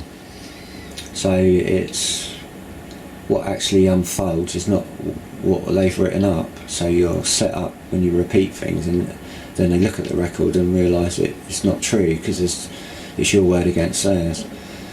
And so it followed, all this cover up followed me out, because they weren't treating her. I heard her on the phone refusing my medication, and I knew what the game was, that they were just trying to get my mum into Phyllis Tutwell so they could finish her off with drugs, and quietly, under the hands of all these soft, lovely, caring people. And they are lovely, caring people who work at these places. They're not aware of the games that go on by the authority above, that are concealing things and using other staff members to join the ranks and cover things over to protect the whole image of the whole body, you see. So this nurse, night nurse, Mary Curie nurse, was speaking to my mum, and I come down the room. She said, "I've just given your mum something to settle." My mum was out of her face, you see, and I thought she told me she'd given my mum a sedative, but I could see my mum, like, she was speaking to her normally 1 minute, and then my mum was like drunk, and her head was circling around, like, because she was out of her brains. And I thought, oh, that's a sedative. And then she would have been asleep by that point,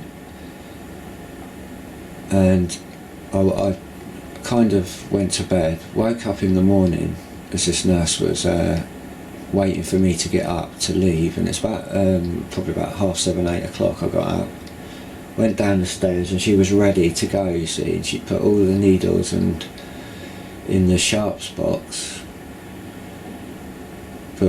but she had to slam on her way out. She slammed this vial of midazolam on the counter, which she should have just thrown in the sharps box, you see, or chucked in the dustbin. And she'd thrown other stuff in the dustbin, but she could have disposed of this. But she wanted me to see this vial that she'd administered before she shot out the door. And then once she slapped it on the counter, she said, "Oh, you can have that, you can dispose of this." And she tapped it on the side and just went. And when I looked at it, I thought, that you're not... Even the chemist had a query about my mum's medication, and he challenged it, but he got his knuckles wrapped and he just went along with it. And the assistant to that chemist was my mum's best friend at school.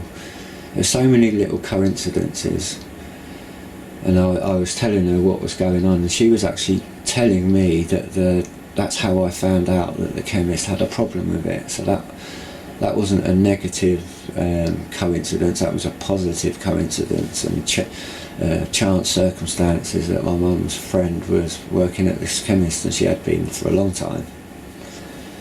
And I had to use that chemist as a last resort, because all the other chemists wouldn't touch it or didn't have the medication, but this was the main chemist of the local area that had everything.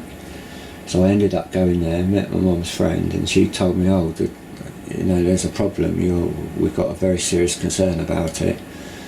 But that was all brushed over, and that's to do with this midazolam, you see, and the administration of it, because you need to be qualified to give it, and it's only for an emergency to kickstart the brain if it packs in, you see, to reboot you. It's like a resuscitation drug for the brain rather than what CPR is for the heart. And this witch administered it to my mum and told me it's a sedative. So I had, she was planted in there, and of course the damage that causes, they can justify saying your mum needs to go into Phyllis Tutwell. That's what they were trying to do, just get her into Phyllis Tutwell. So I was fighting that, but eventually my mum just wanted, she'd had enough, she'd made her peace with God, and she just courageously thought, right, here we go, and she just had a complete change of mind, because she was fighting before.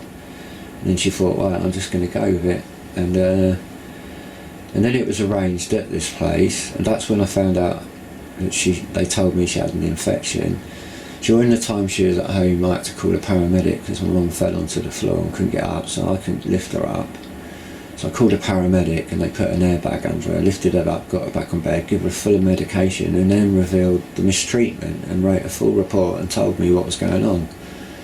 They said, like, you've got to challenge these people, hide this document. I hid the document. But on the day they were once my mum was dead and they're coming back to collect their stuff, I got a phone call upstairs while these nurses were here, and that's when I was threatened. You know, we've had an accusation from that care nurse that you refused your mother medication and you were like bullying her. You wouldn't say that, would you, Andrew? And while that was going on, the nurses were supposed to collect all the bandage stuff and the sharps box, their documents of my mum's case notes, their scissors, because they leave it all round in a pack, and when they come round it's all available for them. So there's all the bandage stuff, all the stuff they got to collect. They didn't even collect any of that. While I was on the phone, they were just wanted that document, and they went exactly where I put it and took it out of the room. And I had to figure out, well, how did they know where that was? Are they listening in, and have they got visual movement? So they can triangulate your position, radiate your home and x-ray and watch it. That's known technology used by the military, the army and the police. You know, they've got the technology just to burst a load of microwaves through your home, and like a VR set, you know, these virtual reality sets they track movement. So they fill your house with this microwave, and our house was live, and our skin was burning, we were cooking, and I didn't realise how live and how long our home was radiated, so up in the red, in dangerous levels for a few years, you see. And my mum's got a brain tumour. We're feeling lethargic and tired, and I suspect this is from the housing association we took on, so we'd been targeted all the time and been living there, not aware of it. And my mum develops this brain tumour from this radiation or mobile phone or whatever caused it. And my doctor said, oh, they're very, you know, this is a very common occurrence these days. The number of brain tumours has increased exponentially. She said, oh, that's a worry. So she knew that what was going on, you see, medically, on the medical side. And so it was all done over and dusted, and I realised that they'd been listening, and they also knew where I'd hid that document, and that was the only bit of evidence I had to prove and reinforce the whole case. But the evidence is available unless they've written a false report at all the care places that my mum passed through, the hospital, the notes from her home care, and then the notes from her palliative afterlife, you know, where she passed away in Phyllis Tuckwell. Now, on another device that was used on Phyllis Tuckwell, when my mum arrived at Phyllis Tuckwell, they said, look, your mum, it's not going to be good for your family to crowd around your mum. My mum didn't want her family around her anyway, because she kind of did and she kind of didn't. And my mum's wishes were in agreement with what the hospital were counselling us to do, is to keep the family away and then only let them go there one at a time when I was there to be there. But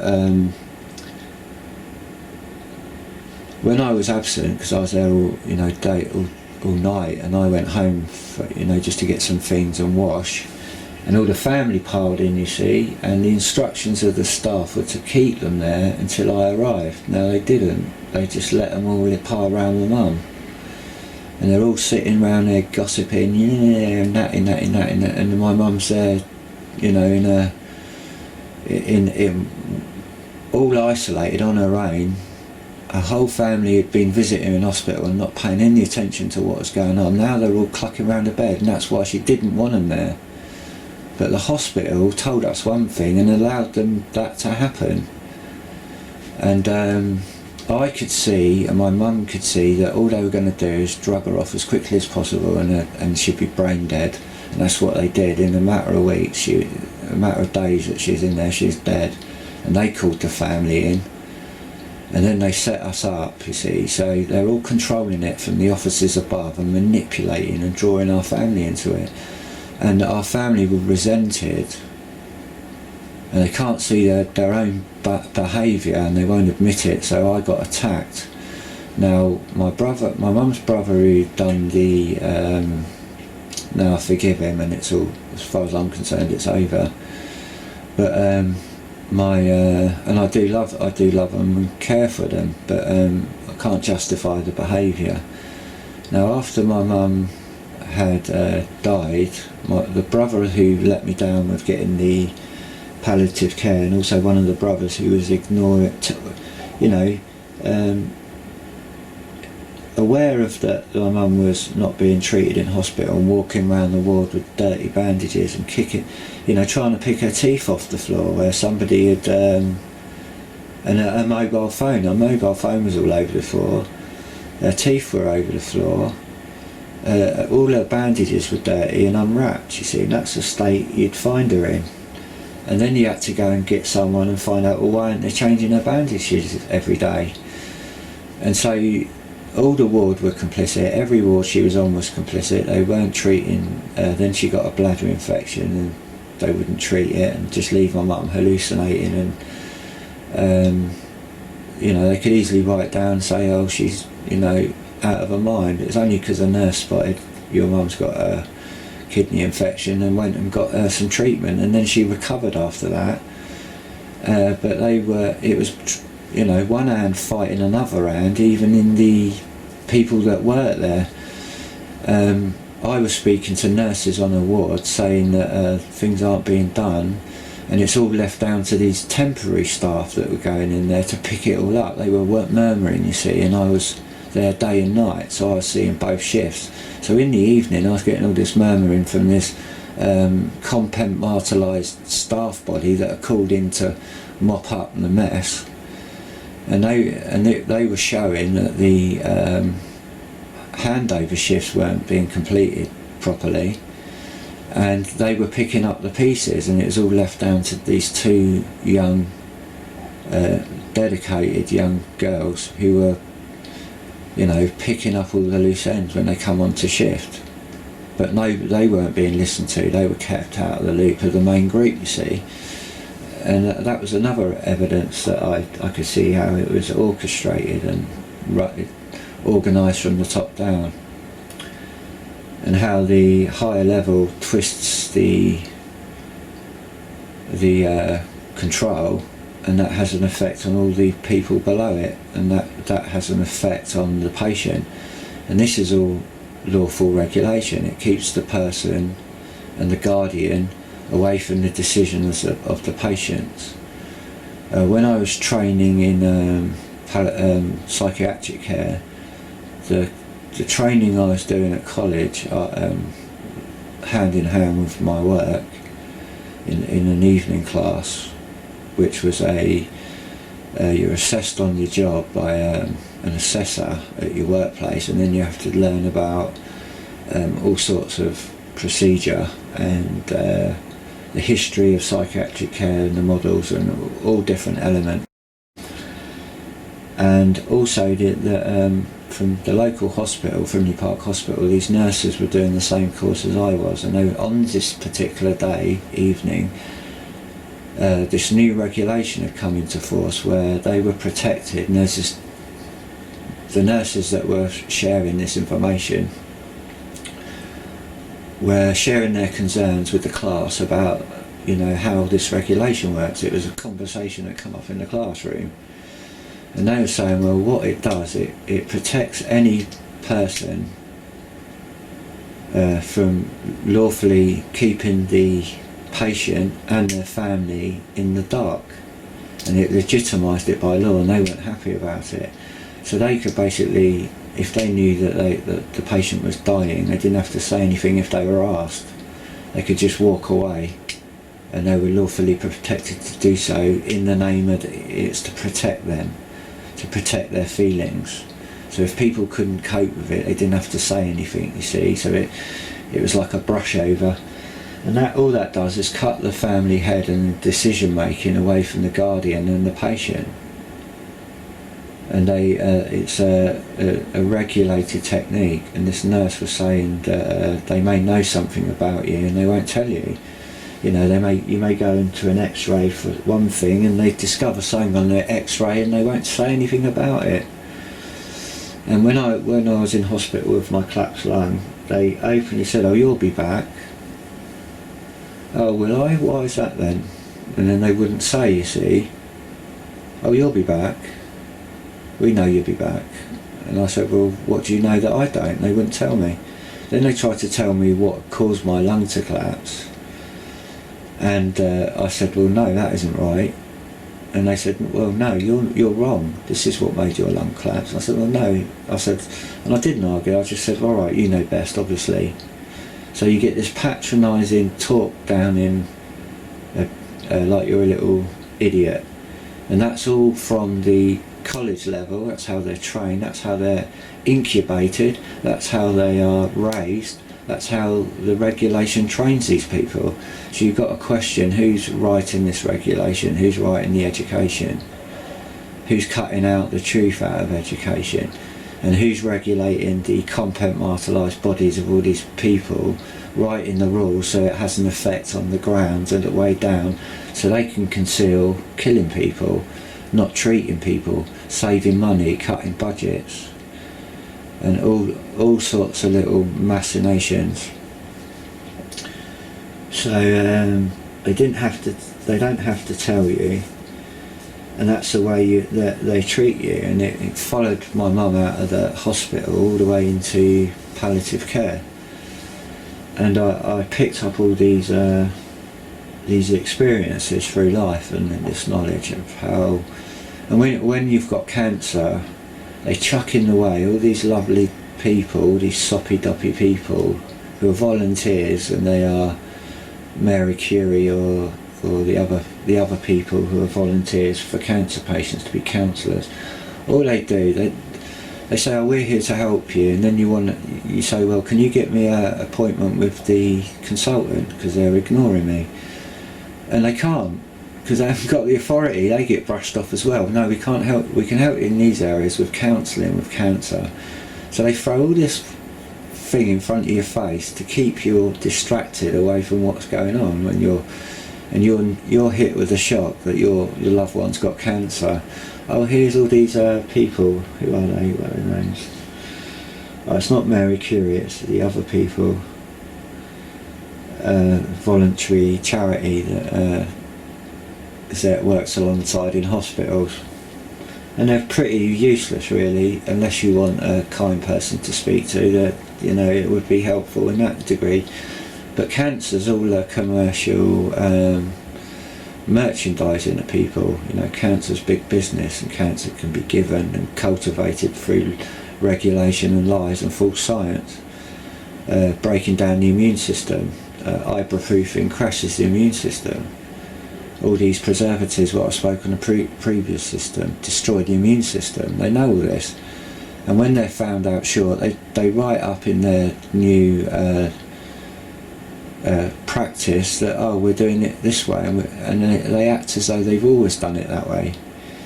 And oh, we know now that additives in bacon give you cancer. Well, the same additives in bacon are in everything: corned beef, all processed meat, and they don't need to be. They're in canned food. They don't need to be in canned food. It's in wine. It doesn't need to be in wine. It's a preserve. It's in tobacco. It doesn't need to be in tobacco, because tobacco's a preserve, and when you cure it properly and keep it in the right environment, it lasts for hundreds of years, as long as you don't break it up. And all you got to do is add moisture to it, and it'll go back into like a tough leather, chamois leather. You can't, once you've got a dry, crispy tobacco leaf that are powdered to dust, if you dip that in water, it re-strengthens all the fibres in it. But if you crunch it up, it all breaks up, you see.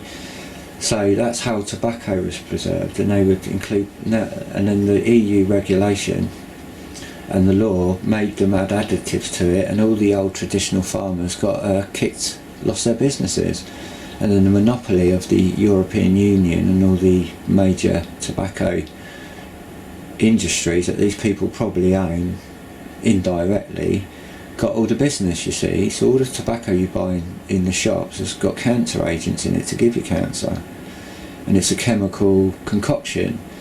And all the real pure tobacco, you won't know where to go and get it. It would be available in certain shops or tobacconists, but you got to know to find it. It's buried among the majority of these products. It's like vapes. All the chemical vapes give you cancer, and they allow your body to absorb toxins. That's what the chemical in it that helps it vape does to your body. But if you buy the organic stuff, which you can't, they don't advertise it's safe, all the others are dangerous, they don't tell you that, and then they bury at the bottom of the pile the organic stuff and the knowledge that the organic alternative is far safer to inhale the nicotine with it. Where if you use the chemical vapes, that's a toxin. So and they're all owned by the same people who own the tobacconist monopoly. So it's all one big merchandising lie and corruption, and it's all throughout care, commercial. It's all by the same mammon and the associations to these Masonic crafts, these Luciferian crafts, and these secret societies, and how that spreads out to the whole establishment. To be a politician, you've got to be a Freemason. To be a pop star, you've got to go through the Freemasonic craft and the established setup. It's like all commercial business, you've got to be in the loop, you see. So it's all one satanic Luciferian vampire coven, this world, but the public aren't aware of what they are associated to and how this has developed and being developed currently, and it's been developed and the pieces and components have generationally been put in place to unfold. So that's what's been taking place, and that's how my mother's care was brushed up. And then when what followed was my doctor disappeared, we were registered to another doctor 2 years after our doctor had left. This is after my mum died, and I wanted to go back to the surgery where that doctor went missing to find some information. Discovered my GP was there and we weren't notified. As soon as I looked on the computer, I was looking online, the following day, the amount of time it takes to write and post a letter, we got a letter, my dad and I, and registered to a new doctor with an excuse. Oh, sorry, we've just had we've been doing some furniture adjustments. It's really sarcastic. We've been moving the furniture around, and we've had a move around, and you've got a new doctor. We've given you a new doctor, and your doctor's left. And this was 2 years after our doctor had left. Oh, by the way, would your dad like to come in for a flu shot? And my dad, he didn't question it. He just accepted the doctor as I was cross, but I thought, well, you don't know what you're doing, mate. I refused and put it in writing. No, I don't want this doctor. I want to be choosing my doctor. And I said, while you're at it, I want all my false records overturned, the acknowledgement of my current doctor and a cover up for my mum's care, and then I want all the previous stuff from the doctor. I won't name her, but I named her.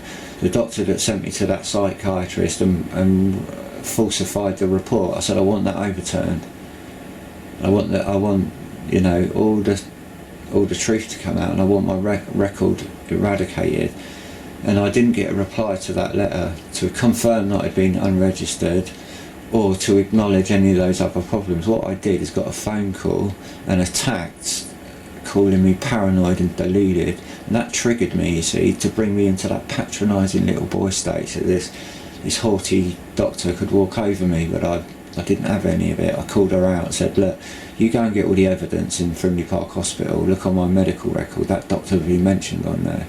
I will go up in my mum's stuff, and I have seen that old card with your doctor's registration and the name of the doctor on it.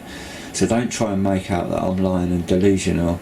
Then I didn't hear nothing, and then I get a knock on the door from another local surgery with 2 psychiatrists, and so they were coming round to assess me to see if they can section me, because they weren't cared about my health, because they've never been cared about my health.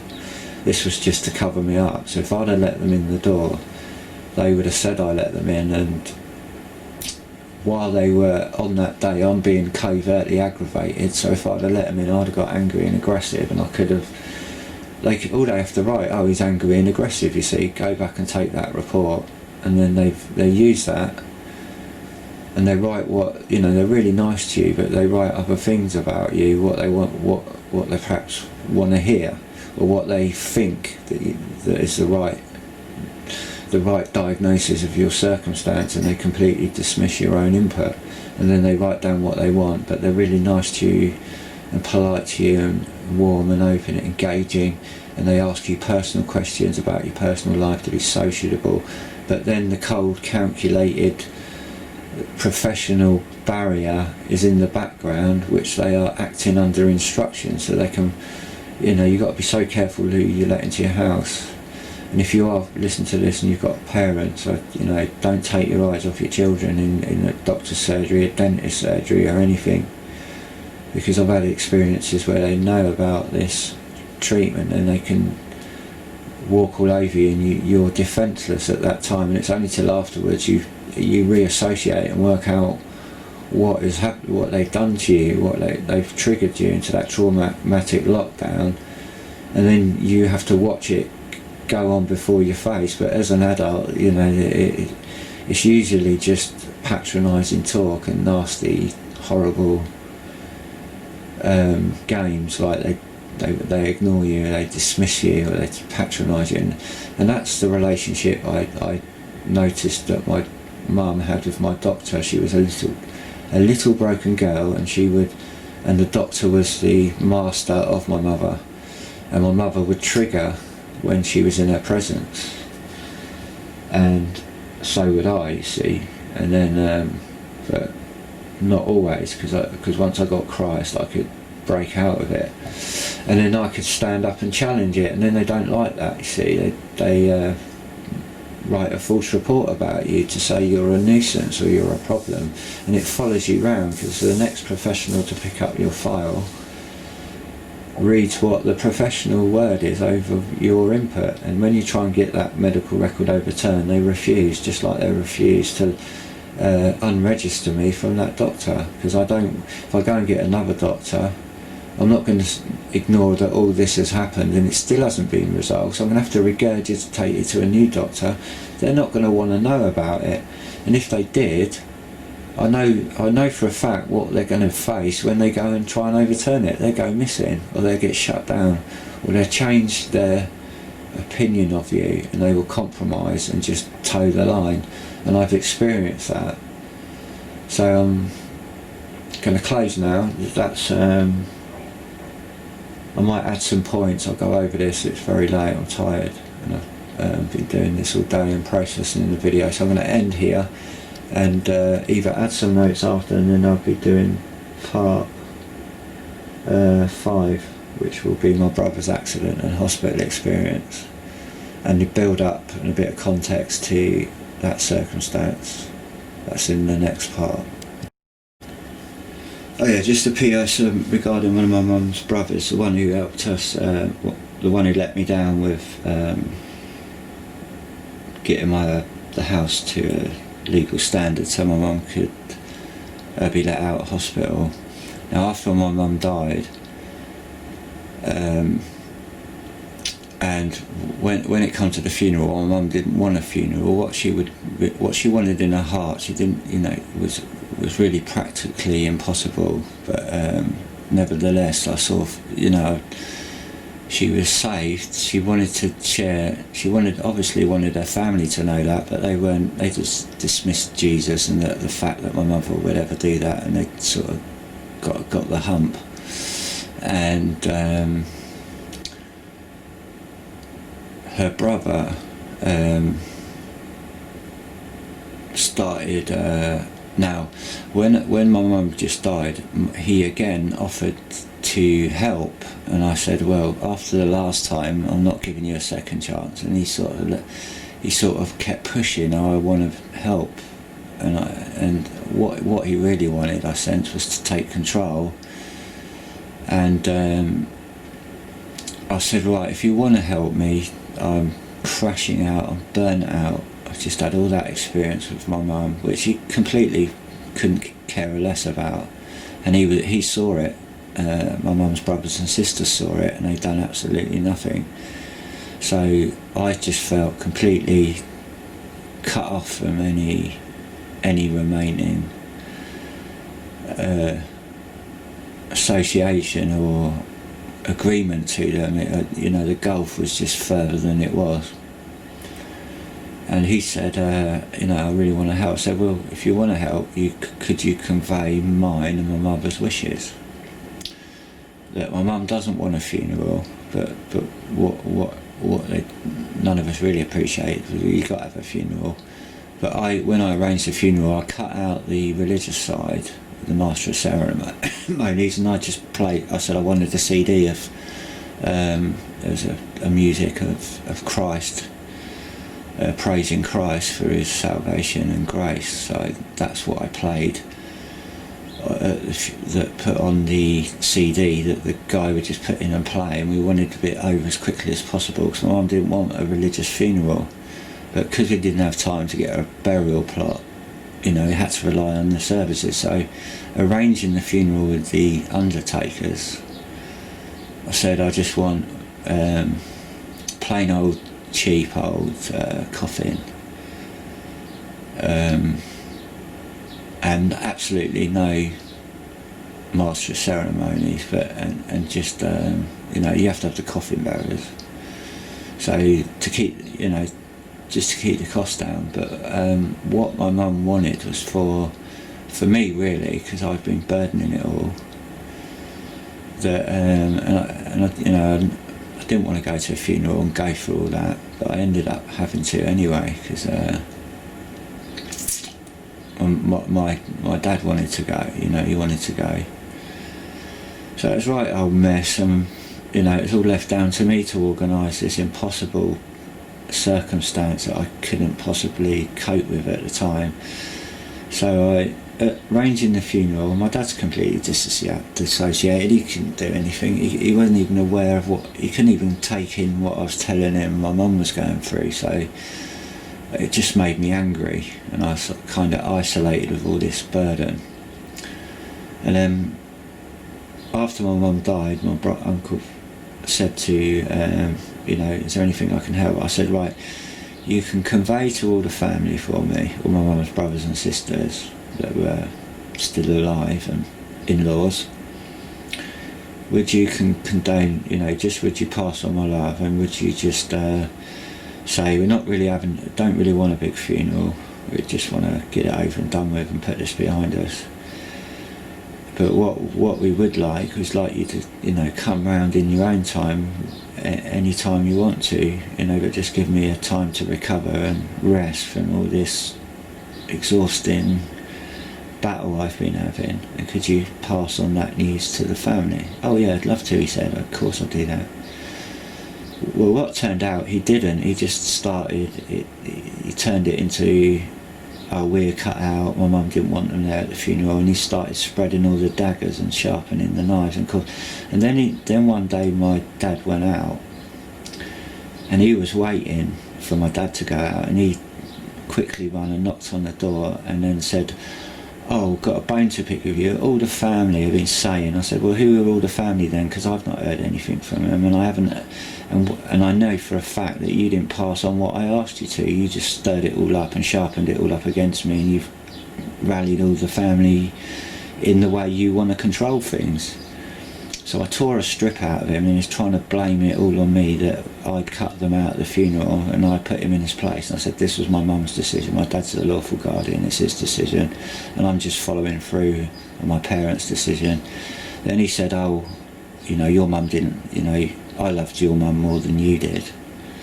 And I thought, what are you talking about, you blimmin' childish baby?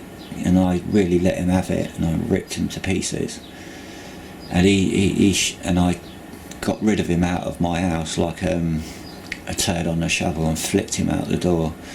I just couldn't believe what I was hearing, and he'd been stirring it all up, all the sharpening up all the family against me. So he was controlling, and he was willfully knew what he was doing. So this is why I suspect this brother. And he's the one I asked if he was a Freemason, so he was controlling all what the family thought and what all the news the family had, you see. So he didn't convey what I originally asked to event or any of this pain, and he used it as a stick against us with his own family members so he could win their favour, you see, and they all rallied round and believed it, all added their knives into it in the background, because he said to me, oh, we've all been deciding this, and I said, well, who are we then, because I've not heard any complaint about it. I've not even had any condolences. No one's been around to see me, because you're not bothered, because that's who you are. So I was kind of, sadly that is the consequences of my poor mum and her family's upbringing. I don't want to be rude or hurt their feelings, but I'm not going to stand by and say what's wrong is right. They were wrong. They completely dismissed my mum's testimony, and he tried to take control and rally up a war, and then he accused me of being the one to start it in the first place, which is completely untrue. So in my own time, I sort of visited the family of members of the family one at a time to put them in the picture to make them realise what he'd done, you see, and he wouldn't admit it. He just went all quiet and disappeared into the background.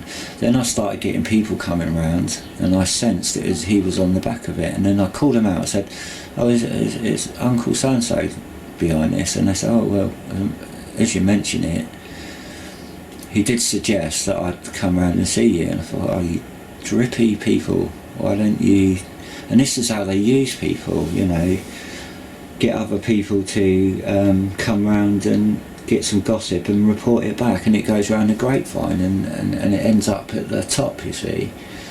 And I don't think people realise what they're involved with in the family dynamic. And this is how families are manipulated, because the culture and the dysfunction is cultivated, and it can easily be manipulated by people in the background of the community and society. And I've seen this throughout history, and I can see this around my granddad's background, although I'm lacking in knowledge and evidence of what's going on. But I've got some knowledge to authenticate the connection with the Catholic Church in both my mum's family line and my dad's. So at the moment I have to separate from all my family, even though they bring up, oh, can I come round, you know, and I just have to, for my own safety and my own well-being, and the danger of the compromise and the people that are shadowing in my life, which they're completely oblivious of. They're not interested when you tell them. So that if they're compromised, they can be utilised to be set up a pitfall and used against me. So I'm always guarded of what is on the end of them seeking me out, because you don't hear from certain people for a while, and then they show an interest in, oh, how you doing? I just thought I'd come and see you. And you think, well, why didn't you do that for the last 5 or 6 years? Why suddenly out of the blue now? And then you realise that someone else is on the end of it, and there's a little grapevine going on, and some people aren't aware of the full dynamic of how it works, but I am. And my mum was, and I'm not saying my mum was an angel and she wasn't perfect, but or me either. I'm just like them. But because I've been saved and delivered, you know, they're not going to accept. And because of my dad's blood, and I'm a different personality. And my dad's very laid back and controlled, and almost Gentile, and not effeminate, but kind, you know, gentle and patient. But I'm that mix. And we're quite private people. We don't like riotousness or vulgarity or looseness, like running around naked, like to keep ourselves covered, that kind of staunchiness, well, just that common decency, really, that respect. But my family are a bit wilder, my mum's side are a bit wilder, a bit more Kufa, and I've got that in me as well, you see, so I've got the contrast, but I know which side my bread's buttered on. It's buttered on my dad's side, so there's this natural friction between the two, and their dad was like the alpha male, and they're all looking up to be like their dad, and none of them are like it, none of them can fill his boots, but I could, because I've had what he's had, you see, and so I know what my granddad was and why he was such a hard so-and-so, because he had done what I'd done, and it's to trigger you, and through the trauma-based conditioning, you're almost in that permanent fight or flight response state, and you're either one way in fight all the time, or you go passive and you're in flight all the time. Well, I've experienced both, you see, because I don't want to be in fight all the time, so I've fallen into the passive, and then you're locked up by these other people that control you. So I've seen both sides of how the society operates and the mechanisms within society, and how one group of people are just get all the good, the just treatment, but then all certain people get the patronising, controlling treatment in secret, and the twain never see the other. And when you try and tell people that's you're being exploited and you're being treated unjustly, they won't accept it, because they've never experienced it, you see. And then if you keep a majority of society in that treatment, and then the minority of people are getting practiced on, the majority are always going to step into defence of against the minority of people who are kept in this isolated trauma and these lies and the manipulation of family circumstances. And I can see that thread running right up through my granddad's life, practiced on my mum, and then practiced on me. So how all that was organised and come together, whether that was just like ambiguous events through the devil's moving, but I can see some organised hands involved to do with the military and the M.O.D. in the background and they can follow out anywhere in the community and have control in doctor surgeries, the Department of Work and Pensions, the local council, and I believe that's through the connections they have with secret societies and Freemasonry, and also what goes on over the phone in private people's homes. They call one another and arrange things to happen, call on people for favours, like the police do with Masons, to target people when they get caught for doing things, and they send the mob round with their connections, you see. They got a criminal element that they can utilise and that are compromised, and they can exploit these people to harass people. So I just wanted to include that on the end of part 4.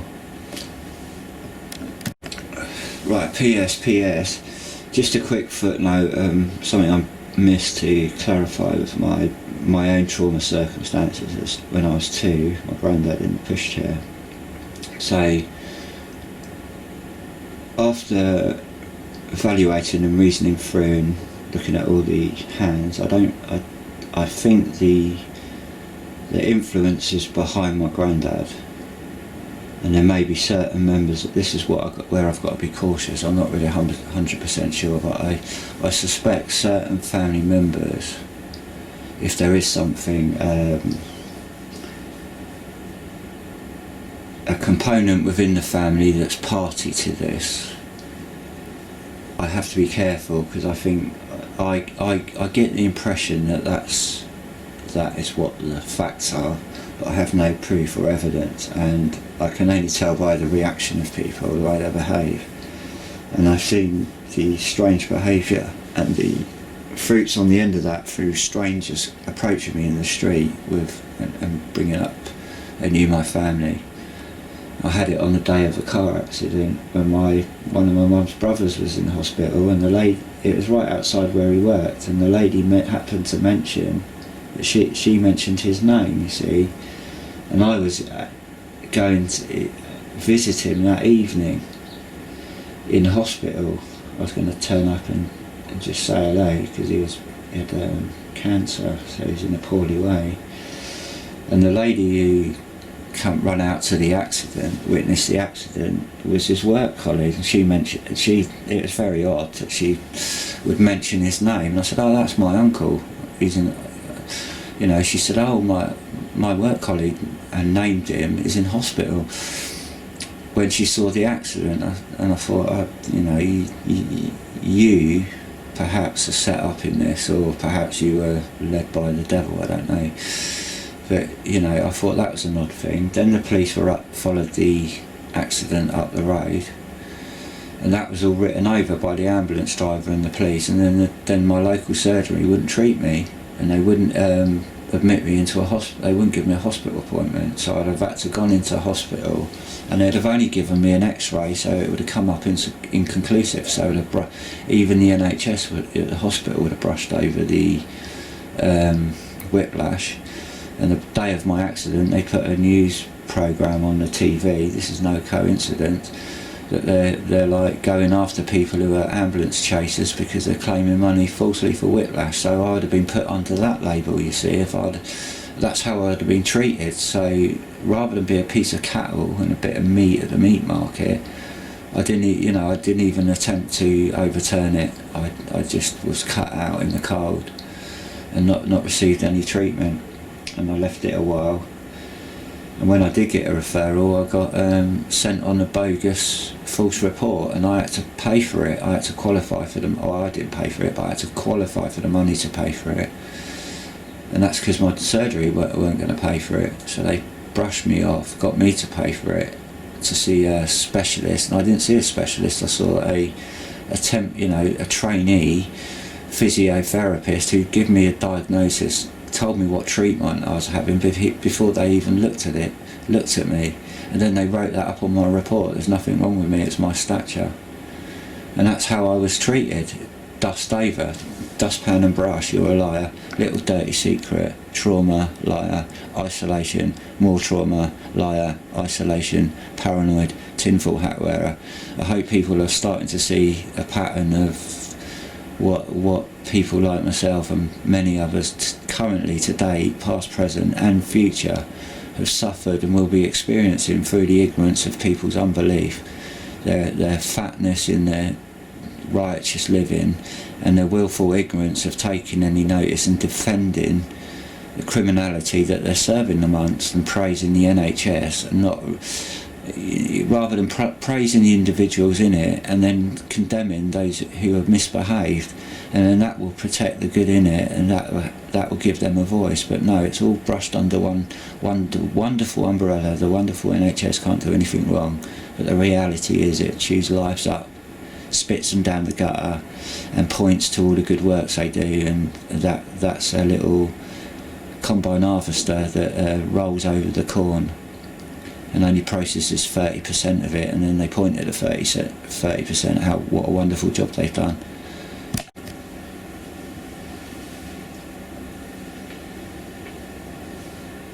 Some other points I'd like to clarify and just put with this for consideration. Some of the knowledge I've gleaned, and I'm not an expert in any given area, it's just like research I've had an interest in and followed the leads. So I want to throw these things for people who may not be believers of the devil and God. But you've got to consider these in the equation to be able to put the truth together, because it is the devil's world, and I can see even before I was saved, I was beginning to see that this world was in bondage, and it was a criminal, and it was reprobate, and I didn't want no part of it. And that all that really did was turn me to seek and find the Lord, although I didn't directly seek him, but I found him in the way I was going away from the devil. And I just wanted to include that in the consideration. I'm going to mention a bit about craft guilds and how they were more honest back in centuries ago, and how Freemasonry kind of took over the dominance of that sort of societies, and then we're looking at all these within the establishment. You got the Queen's the head of the Royal Garter, and that's Freemasonic, and the Duke of Kent is the head of the Freemasons. Now, you must consider that good people, good kind people, can get deceived into Freemasonry thinking it's a good thing, but what they don't realise is what it's about. It's about Lucifer worship and compromising people. So once you associate it with it, you've compromised your allegiance to God, your allegiance to morality, and you're associating and agreeing to this Luciferian activity that goes on in the shadows. Now, if you get all the Freemasons who publicly defend it, like the Duke of Kent, and all these high-level people who say it's a wonderful organisation, but you ask them the question, well, can you honestly say that you can account for every single activity that goes on under the secrecy of Freemasonry? And the answer of that is obviously that they can't, because they are deceived by it, or they're very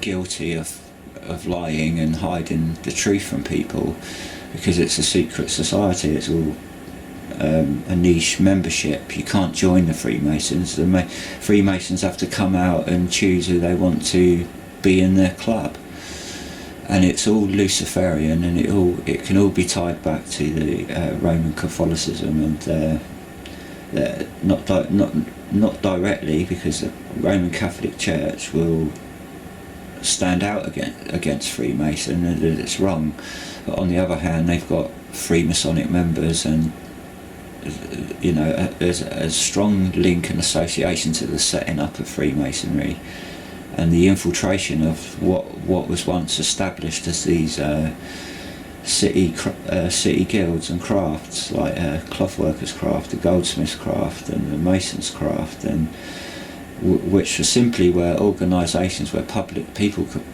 are in that trade could openly meet and have a representative within their craft, so they would have connections within the world of their trade. You see, these were trade guilds, craft guilds.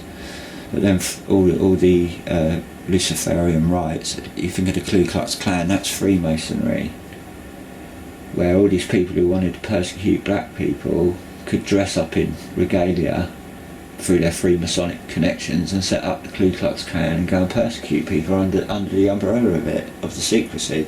Then that ties into right-wing Nazism. Then that all, whether it's Nazism, communism, the people who plant that seed are the people who serve the devil. And if you don't see that in the equation, you're not going to be able to put all the pieces together, and you're going to try and intellectualise it and come up with you're not going to come up with a full picture of what is actually taking place. So I wanted to include those considerations, and just for areas for people to go and research, because this information is public and you can go and establish these truths if you desire to seek and put and you're prepared to put in the effort. But a lot of people aren't prepared to put in the effort, and they'd rather be on their computer, or rather be watching telly or watching films or whatever the distraction is in their life, and for whatever reason, with the way we've been oppressed to keep us busy, to keep our time taken up by in the injustice of it, under the yoke of it all. And that's what it is. It's one big yoke to this satanic world order, which people deny. You see, they deny Satan, they deny Christ, so they can't see the twain. And then you're going to get a lot of diverse opinion in the mix, you see, which will serve the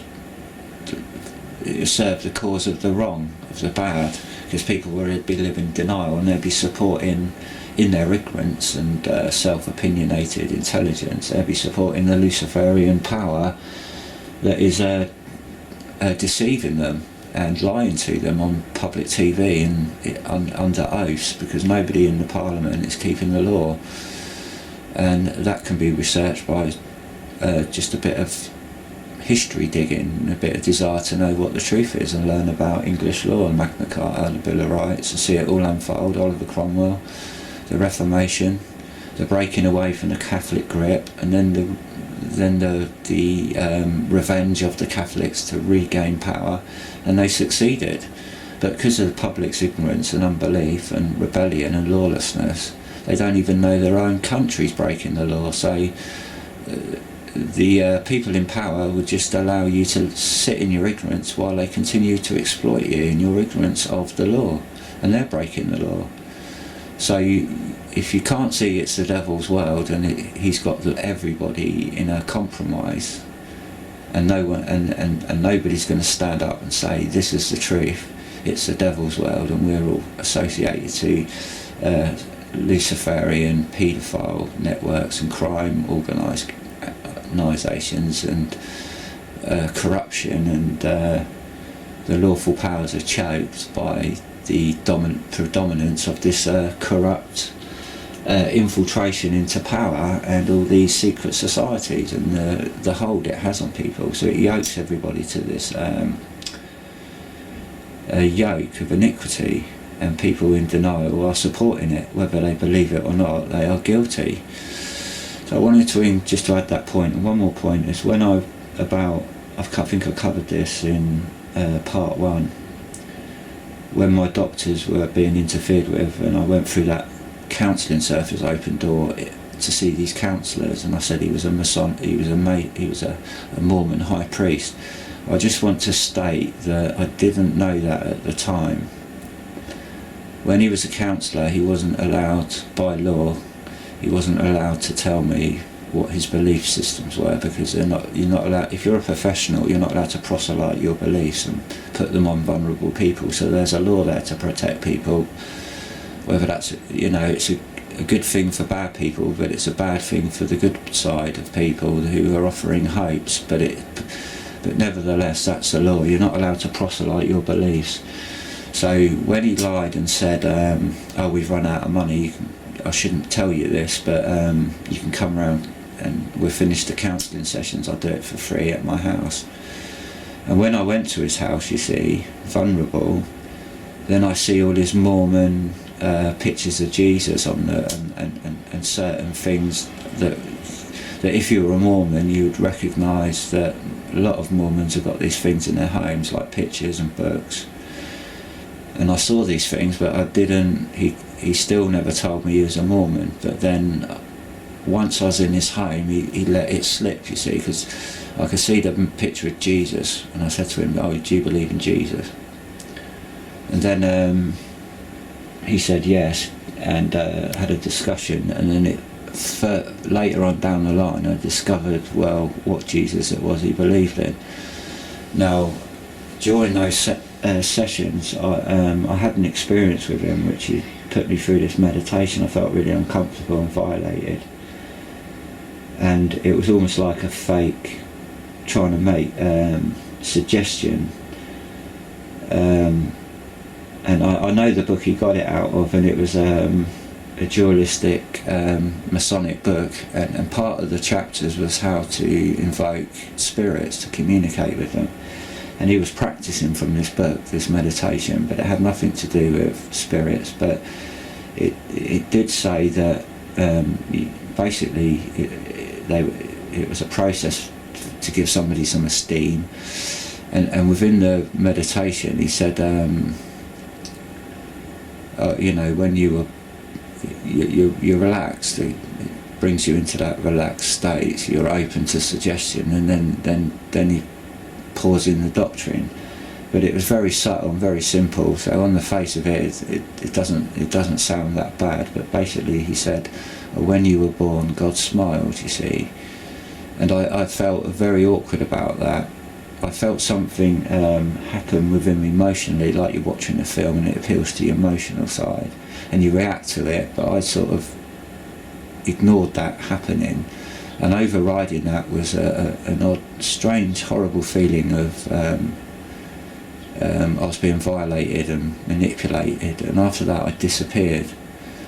And then that took me to the cross and to pray in secret, to seek out God on my own. And at that point I didn't know he was a Mormon. It was only after the surgeries and all that avenue broke down I decided, which was a bad decision, to return to him. And then I found out what his beliefs were, and he had started to groom me into it, invite me into it. So it was a proselyting mechanism that these churches set up these voluntary practices solely to get people into the ward, is what they believe is saving souls, but what they're doing is just yoking people to a big cult system so they can manipulate them. So I can't really say if this guy was just deceived by his belief system, but my sense is he's a bit more, he knows it's not true, and he takes advantage of the privilege you can gain from being a member of it. And I've heard people openly speak like that. They just use it to their own advantage because the people are so gullible in it, and they make money out of them or use them to fill their staff shortages up. Or that's not everybody, but you know, you do get those people in there that just know it's a load of rubbish, and they will sit and pray. So you've got to think, well, what's the scale of that worldwide? And then you realise what goes on from other families and testimonies and what the organisation they're involved with. So there's areas that need to be researched and considered, but I wanted just to include those points of detail for people considering this, and perhaps looking for similarities in their own life. And this is the end, and the next part will be part 4.